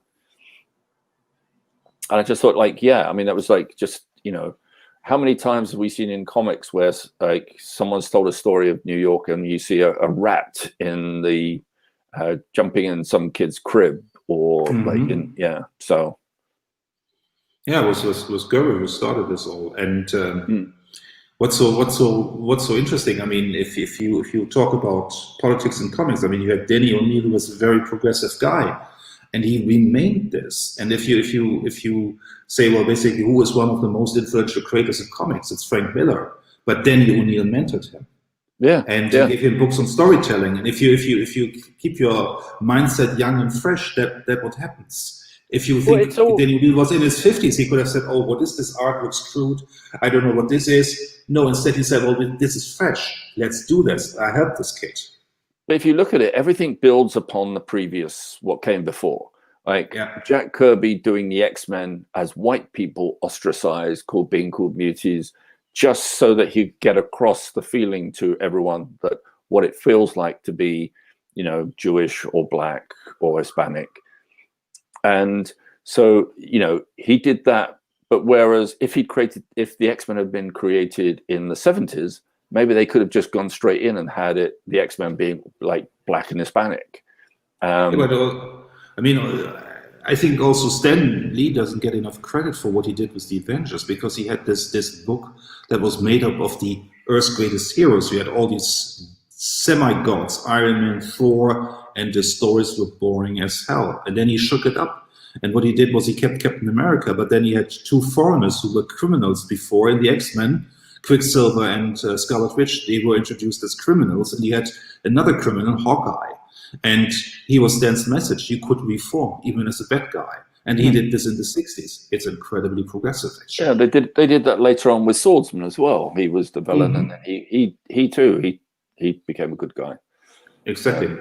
I mean, being able to get a villain vindicated to go to good, because again, if you look at a lot of villains, at least in my opinion, most of the time their agenda is actually for the greater good, or at least for something within their good, their family, or whatever. So are they really villains? So to be able to see a lot of these turnarounds and say, hey, just because maybe you had a negative thought here and there doesn't mean you're a bad person. So this is something I can really accept in comics. I like that. Yeah, but it's the social commentary. That's a social commentary. It's how you grow up. I mean, they met Magneto. Later, Magneto became their father, and he wasn't their father, but he was the guy, the bad influence on their lives. They said, well, basically, we are homo superiors, hate the other guys, we are the better. And later they had to learn, no, we live together, we coexist. And that is the more powerful message here. Yeah, I mean, you look at, Marvel. Marvels did start up. They had more and more characters that weren't. It wasn't clear cut. Like even Submariner, when they brought Submariner back in the 60s, he was a villain. But of course, he was like, he returns to Atlantis to find that man has decimated by doing underwater nuclear tests and things like that. His people have been lost. So yeah, he was really upset, and he would be, and he fought back. Deservedly so. And when you find him to be a villain, he's not really a villain. I mean, again, he's somebody that's trying to defend his people. So is that wrong? Is it wrong to defend your own? So again, more political commentary in comics. So when you see a villain defending their own people, would you really think they're bad? I mean, don't they have a right to do that? Well, even you also saw the nuclear family breaking up because Sue got attracted to Namor, and the center wouldn't hold. The nuclear family wasn't that perfect. Reed was not an ideal husband. And there you go. Exactly. Why wasn't he the ideal husband? Well, don't forget, he was different. So when Submariner first came on the scene, Reed Richards and Sue weren't really a couple at that point. In fact, it was Submariner coming on the scene actually made Reed Richards aware of his feelings for Sue. So it was all of a sudden, hey, got some other cock around. And it's like, I'm getting like, whoa, hold on a second, Sue. Hold on. Yeah, and it's because maybe in their minds they were thinking about it was going to go that way, but Fantastic Four #1, Reed is calling them all together. They were all clearly separate. He wasn't with Sue at that point. Yep. So you have that.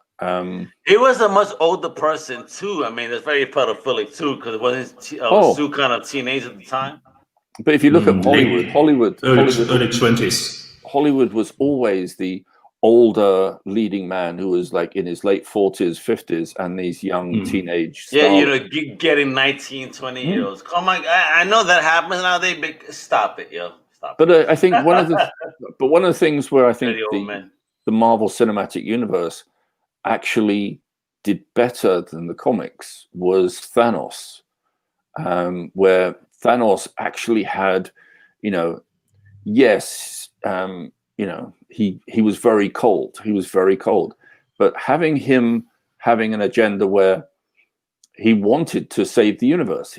In his eyes, he wanted to save the universe. It was massively overpopulated. Is he wrong though in his mission statement? I mean, you see, that again is political commentary on starvation in the world and all that. Is like, for the greater good to survive, some gotta go. Well, no, what he did, because if you look at it, he could say, well, I realize if you turn around to people and say, look, we should stop having less kids, people are going to go like, screw you, I'm going to have how many kids I want. Yeah, isn't that called China right now? No, I mean, China was for a long time was just, for over a generation. Don't they limit the birth rate over there? It was one child at one point for a generation. Yeah, that's what I'm saying. One child per family. Isn't that insane? Like you're having an outside force tell you how to grow your family. No, for me though, just personally, no disrespect is like, screw you, bro. I'm gonna bust my nut anywhere I want. How dare you? Well, but you see, that's the attitude that unfortunately had led to that situation. I know, but it's got too many people.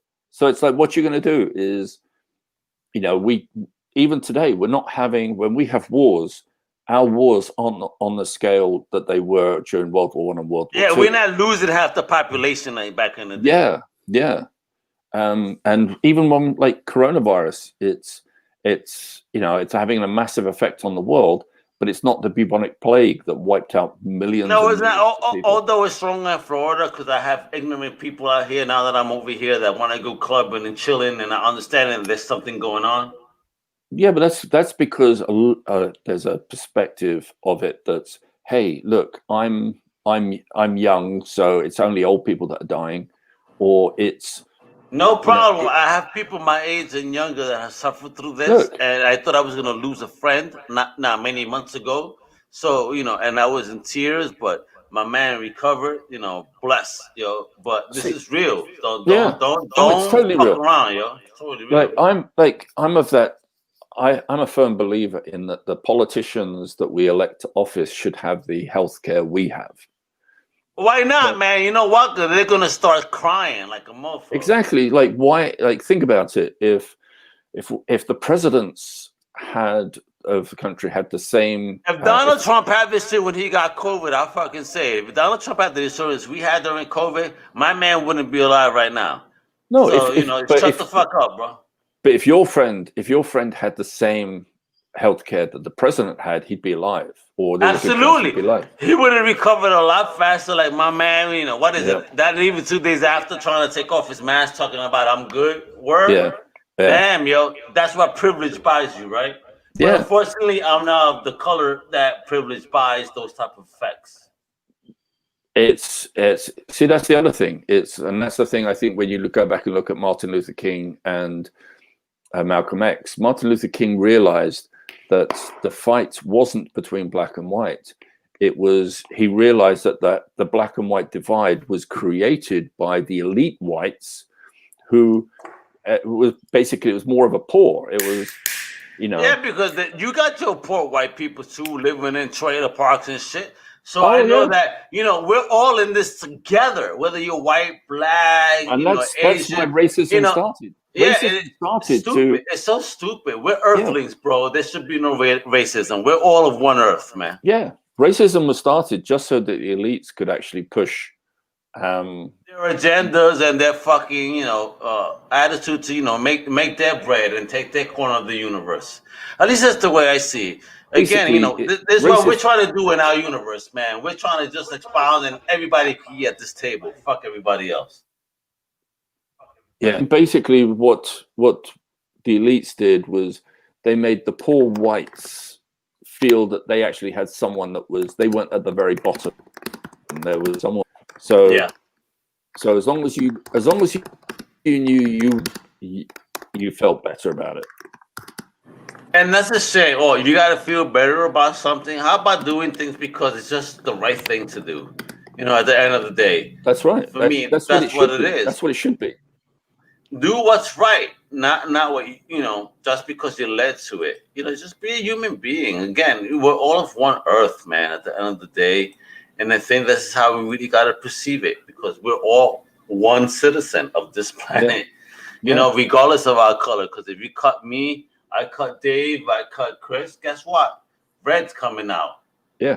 To the end of the day, that's the color that matters. I'm not bleeding blue. I'm bleeding red, right? Yeah. You know what I mean? That's the color of my blood once it gets oxygenated. So, you know what I mean? We're all the same beast, regardless who our mama or what country we're born in. And this is one of the things that we wanted to tell you guys as comic book fans. It's like, I know that comic books should be a form of escapism, but unfortunately, a lot of the creators that write these things or, draw these books, they're feeling a type of way because we're going through an extraordinary time. Well, when you're creating something, when you're writing a comic book, and there's nothing better to make the effect you're trying to tell, the story you're trying to tell, by having some real-time, real-life reality to it. Yeah, man, you need it. And comics has always taken it a step up. So you may not have thought about it being political because you've said, well, no one's ever going to vote a supervillain into office. And we've had one. Well, I wasn't going to actually say that. I'll say it as a U.S. citizen. I'll say we had a supervillain in office, and that motherfucker still don't concede. So you tell me. Hey, well, one of his tweets, I think it was yesterday, the first two words of his tweet was "he won." Okay, this is my whole problem. Social media, please. Facebook, Twitter, YouTube, whomever. Once somebody becomes the president, do me a favor, block their ass, because they should be working, not tweeting or posting. You know, for real. And if you guys get offended by that comment, that's the fucking truth. Because let me tell you, our taxes paid as an American citizen for this MFer in office, whoever they are. So no tweeting, no posting. Get to work and make this country a better country and unite our people, because we need to be one, especially during this time before the aliens come. I'm telling you, if the aliens come, y'all motherfuckers gonna regret it. Remember, we're Earthlings. Well, think about it. Think about it this way. While we're told you can't have Medicare for all, by the same token, the President of the United States has gotten to go golfing 3 times a week with a massive security chilling. You know how much that costs? That security costs like 20,000, 30,000 a week, bro. No, a day. A day. Look at that shit. So this is what our taxes are going for. Here's why it's so expensive. Trump always goes and plays at his own golf courses. All of his security guards have to pay to get in, which basically means you can't. He doesn't let his security guards in for free. You know what? Then guess what? All right, real talk. If I'm not getting in for free, I'm not your security. If somebody points a gun at your head, but I had to pay to come in, that's not my business. The security guards don't pay. We do. Now, fuck you. I'm not paying for security. Hey, Donald, you play golf all you want. Too late, bro. Now, everybody, you know what? Even future politicians, if we have to pay for you to play golf, fuck you. For real. Because I'm not paying for that shit. Get out of here, yo. I can't even play goddamn golf. I'm stuck at home all day, working my day job and building the greatness of Comic Crusaders and Undercover Capes and ICC and every other goddamn show we have. So I don't have time to play games like these motherfuckers. That's the real talk. You know what I mean? I'm a real boss. I ain't trying to tweet all day or Facebook all day about my personal problem. Let me tell you, and I have plenty of them. Is that anybody's business? No. Again, that's also the politics of the nature, right? We keep progressing forward. And, for me, politics should be about empowerment, motivation, and telling people, like, yes, you can, and yes, you will, because we are the best. And that's done. Period. All right, so just quickly, just to put a nail in that comment. Since his inauguration, Trump, and this is up until November 14th. Okay. Trump has played golf 286 times. Bro, I haven't played once in my life, and I'm 45 years old. And the cost to the taxpayer to date in that period, which covers his flights, his travel, security entourage, entrances, everything else, the cost to the taxpayer has been $142 million. Bro. Yo, dude, stop playing golf, stop tweeting, stop talking about you still won. Get the fuck out. 142 million, you serious, bro? Yep. That's as of today. Bro, with 142 million, I'll feed this country. I'll make sure my people will come to the table. I'll make sure we all good, regardless of your color.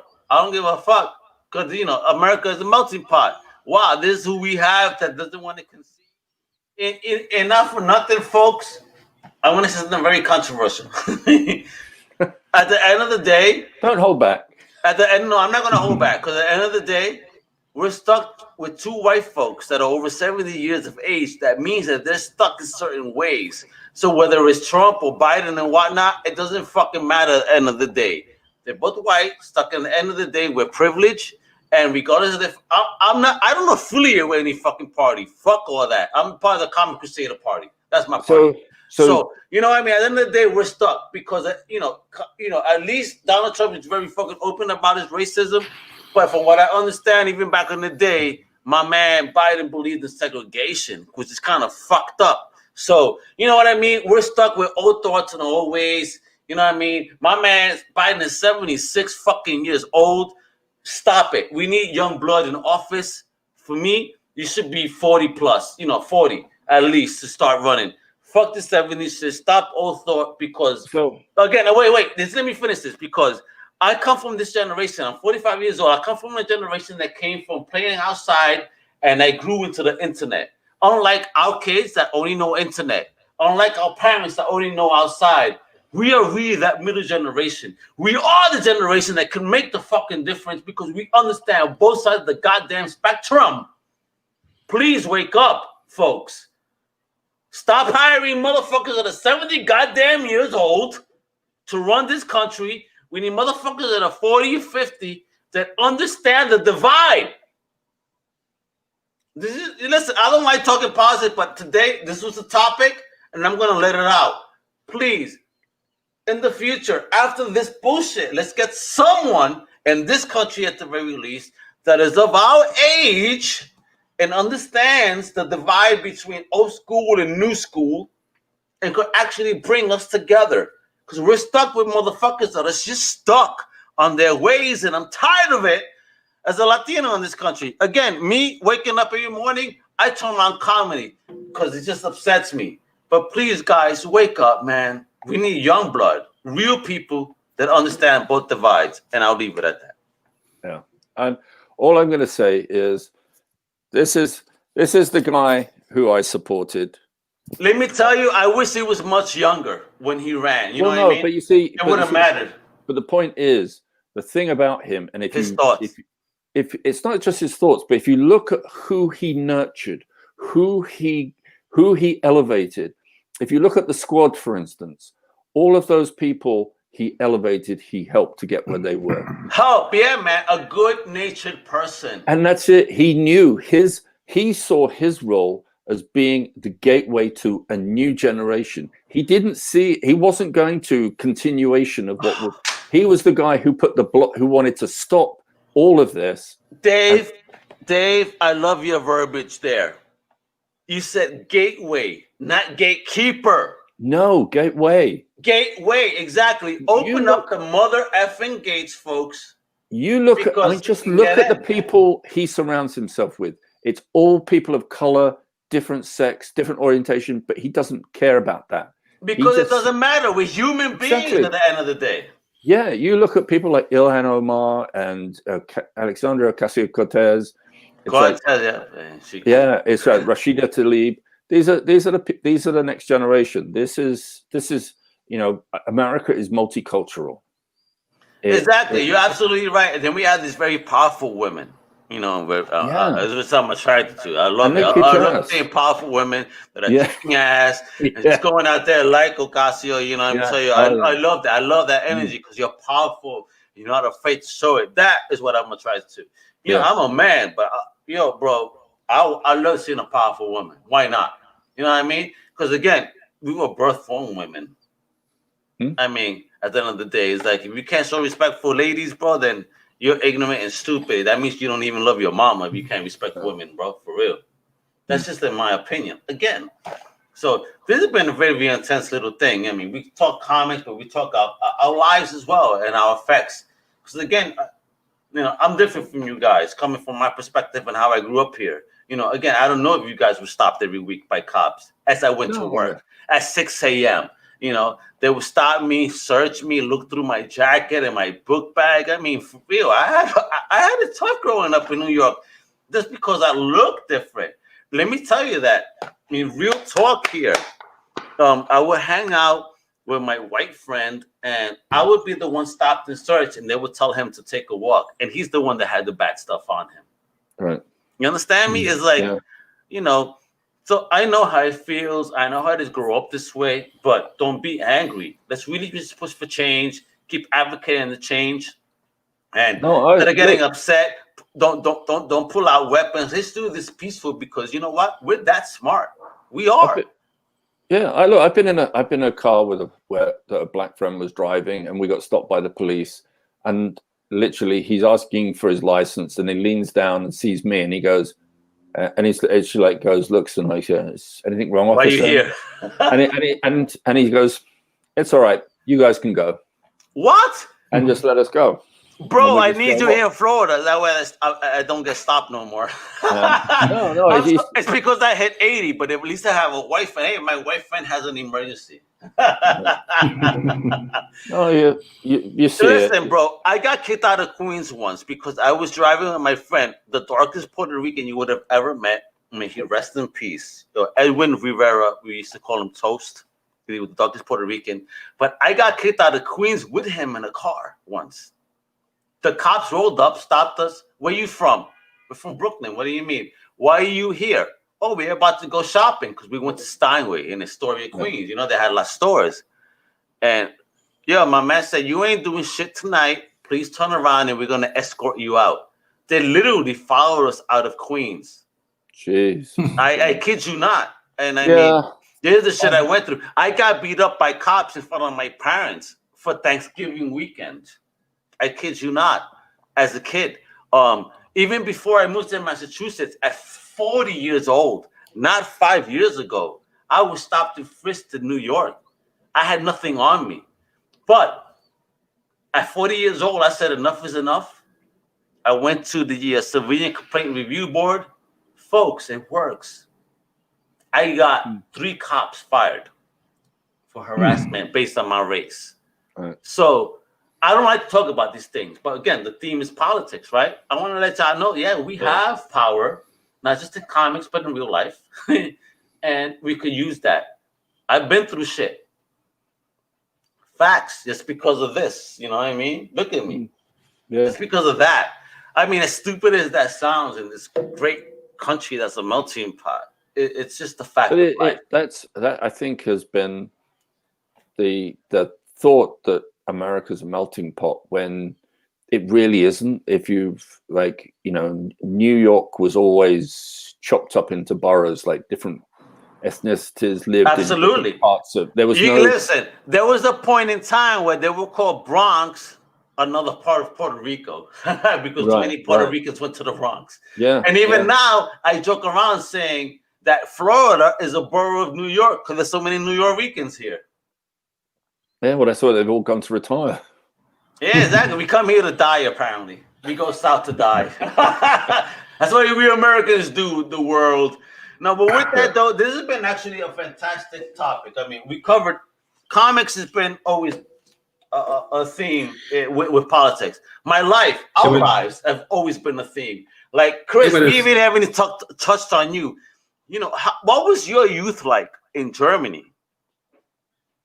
You know, and basically in a non-ethnic, because you're saying that there's not much ethnicity there. So, you know, do you feel that hurt you growing up? Well, it's a question. It's a question of what is organic, I think, and it was not the environment in which I grew up, and you can't force these things. If I had lived in New York, I would have experienced something else. What I found surprising when I went to the United States was the way people of color were treated, even in the 90s when I lived in Kansas. Because you lived in Kansas in the 90s? Get out. Mm-hmm. Did you meet Dorothy? And even in the 90s, I mean, the motto of our school was celebrate your diversity. The only black students they had were the football players. And when you went into the canteen, they all sat at one table. There were no white football players sitting with the black guys. So with their own team shitted on them. Mm-hmm. And I thought that was very, very interesting, because for me, going back to my Sesame example, it was living it through TV. But for me, it was like, okay, these New York guys, Gordon and Bob, they are friends. Doesn't matter if one guy is white, if one guy is black. The reality I learned in America was a different one. And I think I told that story again. I was walking into a bookstore, very nice lady, obviously a Christian lady. Oh, you're from Germany, blah, blah, blah, how these things go. And she said, oh, is it true that Boris Becker, do you remember Boris Becker, famous tennis player, he's married to a black lady? And we said, yeah, sure. And she said, oh, we don't fancy that. Wow, they said that shit in your face? Yep, and that is racism right there. And that's the worst kind of racism. This is why, again, I don't know. Maybe it's my look. People don't talk to me that way, and if they do, they're gonna get a response they're not gonna like. That's true talk. I mean, I'm sorry because I do that as Alex Perez. Now let's have my girl comic Crusaders. So he's like, if you want to approach me, you're not approaching my business. You're approaching me as a person. I mean, I'm gonna disrespect you 100 for real. Don't disrespect. Yeah, but there's something more in this idea about politics and comics. I mean, if you don't want politics and comics, I mean, if you look at our promo picture Dave put together, one half is Captain America, the famous cover. What is the other half? The other half is a picture from a comic book burning. It looks like a book burning by the Nazis, which the Nazis didn't do, but the students. If you want to read my latest column, it was students who burned the books, not the Nazis. Okay, so just to give a tease into the column. So why did the students do that? Because 6 months earlier, Joseph Goebbels, Hitler's Minister for Propaganda, said, well, basically there are good books and bad books. And then the kids said, well, basically, oh, let's get the bad books. Let's burn the bad books. But when you look at the image Dave put up, it's comic book burnings in the United States in the 40s. It started in the 40s. It got really high in 49, then it stopped for a while. But what happened, and that is more interesting, is in 49, the comic book burnings came to Jackson, Missouri. There was a kid who was forced by his parents to burn half his comic collection. He hid the other part. He saw 2 books there lying in the fire, not touched by the fire. He stole those books from the fire. That's what he did. His name was Roy Thomas. He never wrote a political comic book in his life. He witnessed this. Roy Thomas wrote great comic books, fantastic comic books. I imagine that is the kind of guy you want when you say you don't want politics. You witness your parents putting your comic books in the fire. You see the whole town burning comic books, and you're not going to speak up. Is that the way you want to live? And then you have Danny O'Neill, who served in the army, who spoke up and said, well, basically, look at this shit. Look at the black guys. Green Lantern is not helping the black guys. He's not helping the Native Americans. And he didn't witness comic book burnings, but he spoke up. What guy do you want? Yeah, it goes back to Jack Kirby.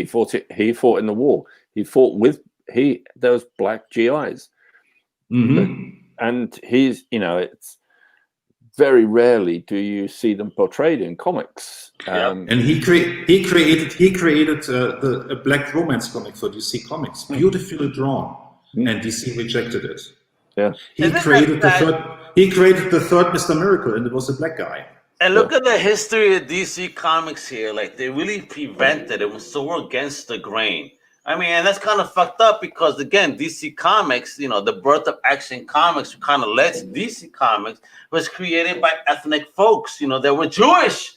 So it's like, how could you be so ignorant and not want to fucking show any type of love to other communities that are actual fucking readers and were paying for your books? I mean, this angers me. I mean, I know that was back in the day, but it's like, it's so wild that even to this day, we're dealing with this. I'm going to say something controversial. America Chavez. She's not Latina. She's not Puerto Rican. Stop it. She's an alien that was created in the test tube in an alternate universe by a demigurg. Why are you giving somebody from another dimension, created in the test tube, a race? An earthling race? Because somebody tried to argue with me to say, hey, but who's to say that her Earth is not our Earth? But if it's a different universe, why would they have the same verbiage? You understand? Or the same, or the same anything. This is why I hate that when they say that America Chavez is Puerto Rican. No, she is not. So Marvel, stop with your bullshit and use White Tiger because that's the original Puerto Rican character you fucking created. So goddamn use it and start making these fake things just to go with social political statements, to appease people. And that's another problem I have. Because again, politics are in comics, but don't do shit to appease either. You know what I mean? Because we could see the fakeness in it. For example, with Miles Morales, he's the black Spider-Man. No, Disney did it right. Kid Arachne, and they give him his own fucking name. Guess what? Don't put us minority characters or give us goddamn mantles of white characters and, give us our own lineage, our own history, our own story. That's what we want. DC, Milestone is all about that. Why are you not using this? stop this bullshit with the contracts and finally come out with your original, diverse universe that you have, instead of us taking over mantles that don't belong to us. Well, that goes back to bring it back round to Iceman. If they just created a new character and introduced him and said this guy is gay, no problem. It's fine, but you're having to, like, it's this crazy thing about, oh well, we need to have a gay character, so let's create a gay character. Yeah, they create. Why not new? Why is it always got to be a fucking established character? That's where my anger comes from. Well, no, they're established. You know their story already. You know the story. Make new. I mean, it's easy. It is very easy to say, oh well, we've never seen Iceman with a regular girlfriend for a long period of time, so we can tweak it here. We can actually say he's gay. But the problem is it goes back to all the major characters and the stems, the whole family chain comes from Steve Ditko and Jack Kirby. Okay. Yes, we had, as we said earlier, like characters like Wolverine and Punisher were created, but they were all, one was out of the Hulk, X-Men, another one was out of Spider-Man, but no one's been really creating new characters. So if you want to start making your universe feel like it's more not just ethnically diverse but sexually diverse, then if you're not going to create new characters, that's the situation they found themselves in. It's like, well, we're unable to create a decent new character, so we're just going to have to do this with an established character. And it's that's not the bullshit excuse, man. Yeah, but it's not that, like, it's there should be someone who should have thought there is 40, 50 years worth of history with this character. He's never been a Romeo, but there's no history of him being gay. So why do that? Not that I'm opposed to it. I'm not opposed to it. Again, it's just it's the mental process. It just create something new. Yes. But you see, it's the point of, and I think this is one of the viewers had this issue, which is create a cool character, give them good stories, the rest follows. Yes. Exactly. Don't go, exactly. We need a gay character. No, think of a really good character. Think of a good idea for a superhero, superheroine. See, like, I love Midnighter, for example, from The Authority. Right. You know what I mean? And then they made him a gay character. Him and Apollo are the first gay married couple in comics, for example. Doesn't bother me. They made a kick-ass character in Midnighter. That's it. And Apollo. Yep. Very cool concepts, very cool stuff. Everything else is old OG. Whatever happens. You know what I mean? Whatever it is. But at the end of the day, if you look at them as individuals, they're just some awesome characters, regardless of their sexual nature or their race or anything. They're kick-ass characters. Yeah.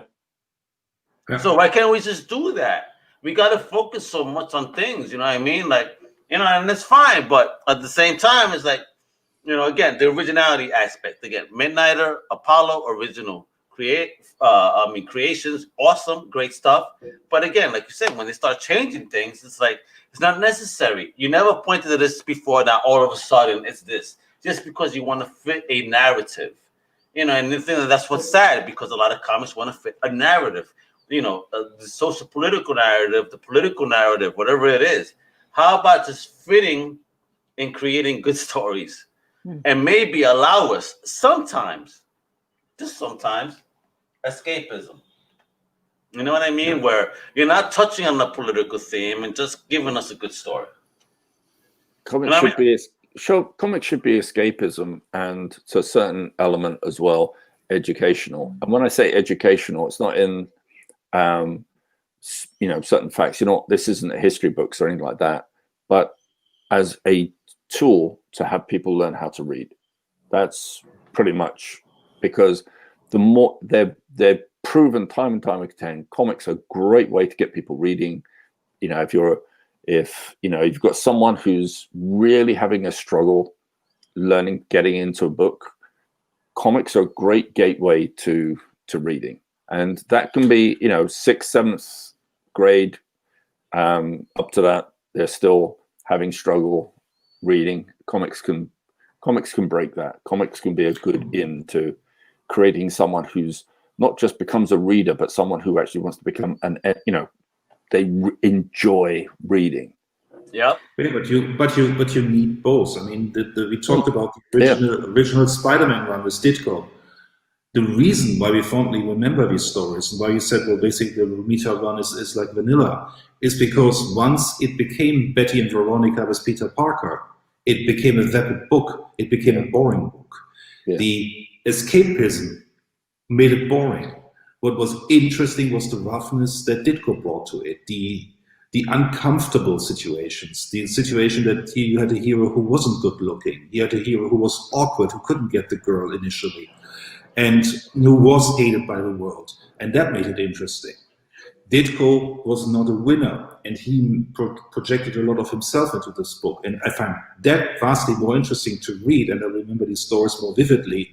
And you remember that scene in Spider-Man 32 when he's under this wreckage from Doc Octopus. He's nearly going to die, and he puts this up, and he says, "Well, I'm going to make it." That is more riveting than a story where he's going out with Gwen and MJ at the same time. Because that is really, and this is a message, and there's something human about it, and that makes these stories interesting. If there's a political angle, so be it. If there's a sexual angle, so be it. Make interesting stories, but don't make it just escapism, because I personally find that very boring. Well, the escapism it's like what it was doing was Peter Parker was supposed to be the every boy. Like, he's the every schoolboy. He's us. We're a bit weedy. We maybe he is the outsider, and that is basically why he's a dick initially. He's the outsider. When he gets superpowers, he acts like a dick, as anybody would who is an outsider, and he has to learn to become a decent human being because he has very awkward social skills. His journey is interesting. That makes it interesting. Yeah, and that's why we can identify with him, because we are not all winners. We are sometimes the outsiders. Not everybody's popular at high school, and that made Peter Parker so interesting. Once he became popular, he became boring because he was like any other jock. It was, as you say, became Archie. Mm-hmm. And he almost looked like Archie back then too. Yeah, just with brown hair.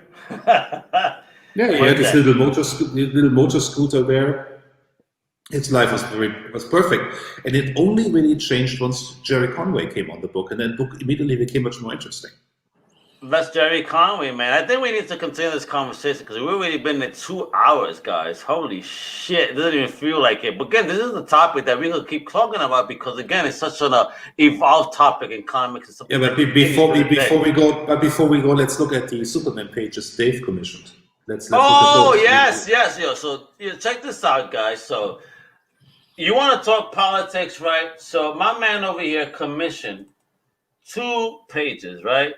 Now, these 2 pages touch on the topic of immigration. And I mean, just the end, the way it ended is made me laugh. So check out the first page, right? Just take a look at that, right? I mean, again, who did the art here, Dave? It was Kurt Swan. Oh, my God, Kurt Swan. But it was written by Keith Giffen. The man behind, Lobo's daddy, if you will. All right, but this was, but this was not for DC Comics. This is just for you. Well, no, this was actually for Penthouse. For Penthouse. Yeah. Look at Dave getting down and dirty. Wepa. Were you a centerfold, bro? I think we'd have lost a lot of money if I'd been a centerfold. And there goes page 2, guys. Check this out. I'll make sure to post this on our post at the bottom, especially these 2 pages. So I really want you to take the time to look through it and read it. But at the end of the day, as you can see, the INS shows up asking Superman for his green card. It's like, for once in his life, Superman for like a Mexican. Is it a coincidence that guy looks like Julius Schwartz? Yeah, maybe. Actually, there's a slightly sad story about those 2 pages, as it's the last time that Kurt Swan drew Superman for publication. No. Yeah, it was you way off. You had that blessing Oh Yeah, man. DC had stopped using him at that point. He was Why though? like they dropped anybody. It's he was yesterday, and Wow, you motherfuckers, DC, what's wrong with you, man? it's not just it's every single company does that. Yeah, but you're all right. But yet you have a new Adams that's as old as the Trump still drawing comics, and you're gonna let go of talented folks like these. Right. You know what I mean? Okay. So there are the exceptions. There's Neil Adams. You've got Jim Steranko. Frank Miller. Yeah. So it's a shame. The industry should not disrespect legends like this. I mean, Chris Wan being that definitive Superman artist. Like, are you serious? You're gonna just ignore him? Well, don't forget. I mean, even on it affects writers as well. People like Len I was Wein, about to say that. Marv Wolfman. It's Don't tell me about Marv Wolfman. Jerry Conway. When I saw about Boston Comic Con and his table was empty because everybody was seeing Jimmy P. No shot. No disrespect to Jimmy Palmiotti, he's awesome. But it's like, damn, you have a legend like Marv Wolfman, and no one was online for him. I mean, that shit broke my heart. But this is the sad fact that if people aren't out there on a regular basis, if the companies aren't using people like Marv Wolfman and Len Wein, the audience will forget them. And it's just such a shame because they're so legendary. Because, folks, if you just look back in the history of your favorite characters, take a look at who touched them. Those are the daddies and the mamas of the characters we love. Like, show them respect and show them love. Always, especially if you connect with them. Like, I'm always going to be appreciative for Ty for Spawn, you know what I mean? I'm always going to love my man Ramita for what's his name? Perez for White Tiger, you know what I mean? White Tiger is based on George Perez, which is funny because he was Puerto Rican, it's just at the time. So it's like, you know what I mean? Appreciate what you got when we have it. So guys, with that, let folks know where to watch, man, because we wouldn't have 2 hours. We're going to come back in 2 weeks and we can continue this or come up with a new thing. But this is actually a big theme because especially what's going on now, we have our own in-chief in the USA that doesn't even want to concede right now. So, God knows what's going to happen in January. But you know what? The politics, the Comic Crusaders and Internet Comic Crusaders will not change, We're going to have the same 3 guys. Comic Crusaders will be the same old folks, man. We ain't changing, bro. It's all love, man. Politics here. Fuck out of here. So with that, Dave, where can my people follow you? Oh, it's there. Right there at Dave Elliott, WE, folks. And Chris right there, Buse_Chris on Twitter. But on Instagram is another beast. What is it on Instagram? Oh, it's Hilmar Verdegas. But you can also just use my name. You will get to my Twitter, my Instagram page. No problem. Good luck spelling that, because if I try, I would fail miserably. So with that, I'm Al Mega. Yes, the real Al Mega on Twitter, on Instagram. But of course, check out Comic Crusaders at Comic Crusaders on Instagram, Twitter, Facebook, TikTok, everywhere. I ain't dancing on TikTok yet, but real soon. If you want to see Al Mega do some swings. I want to see you rollerblading and roller skating. Yeah, I know how to rollerblade. Don't mess around, bro. What? I'm nice on rollerblades, bro. I would smash everybody on rollerblades. For real. I want to see you cosplaying in rollerblades on TikTok. Oh shit! I'll be cosplaying as the Comic Crusader on yellow and black rollerblades. Yeah, that's an idea. There we go. So, folks, Al Mega, Comic Crusaders, Dave Elliott, Chris Buse, International Comic Crusaders. I'm bouncing because this is amazing. Hasta la próxima, mi gente. Thank you so much for tuning in. Please make sure to follow us at ICC on UC on Twitter or International Comic Crusaders on Facebook. And again, thanks for joining us. We'll check you out in 2 weeks. Hasta la próxima. Bye-bye. Take care and stay safe. See you guys. Wepa!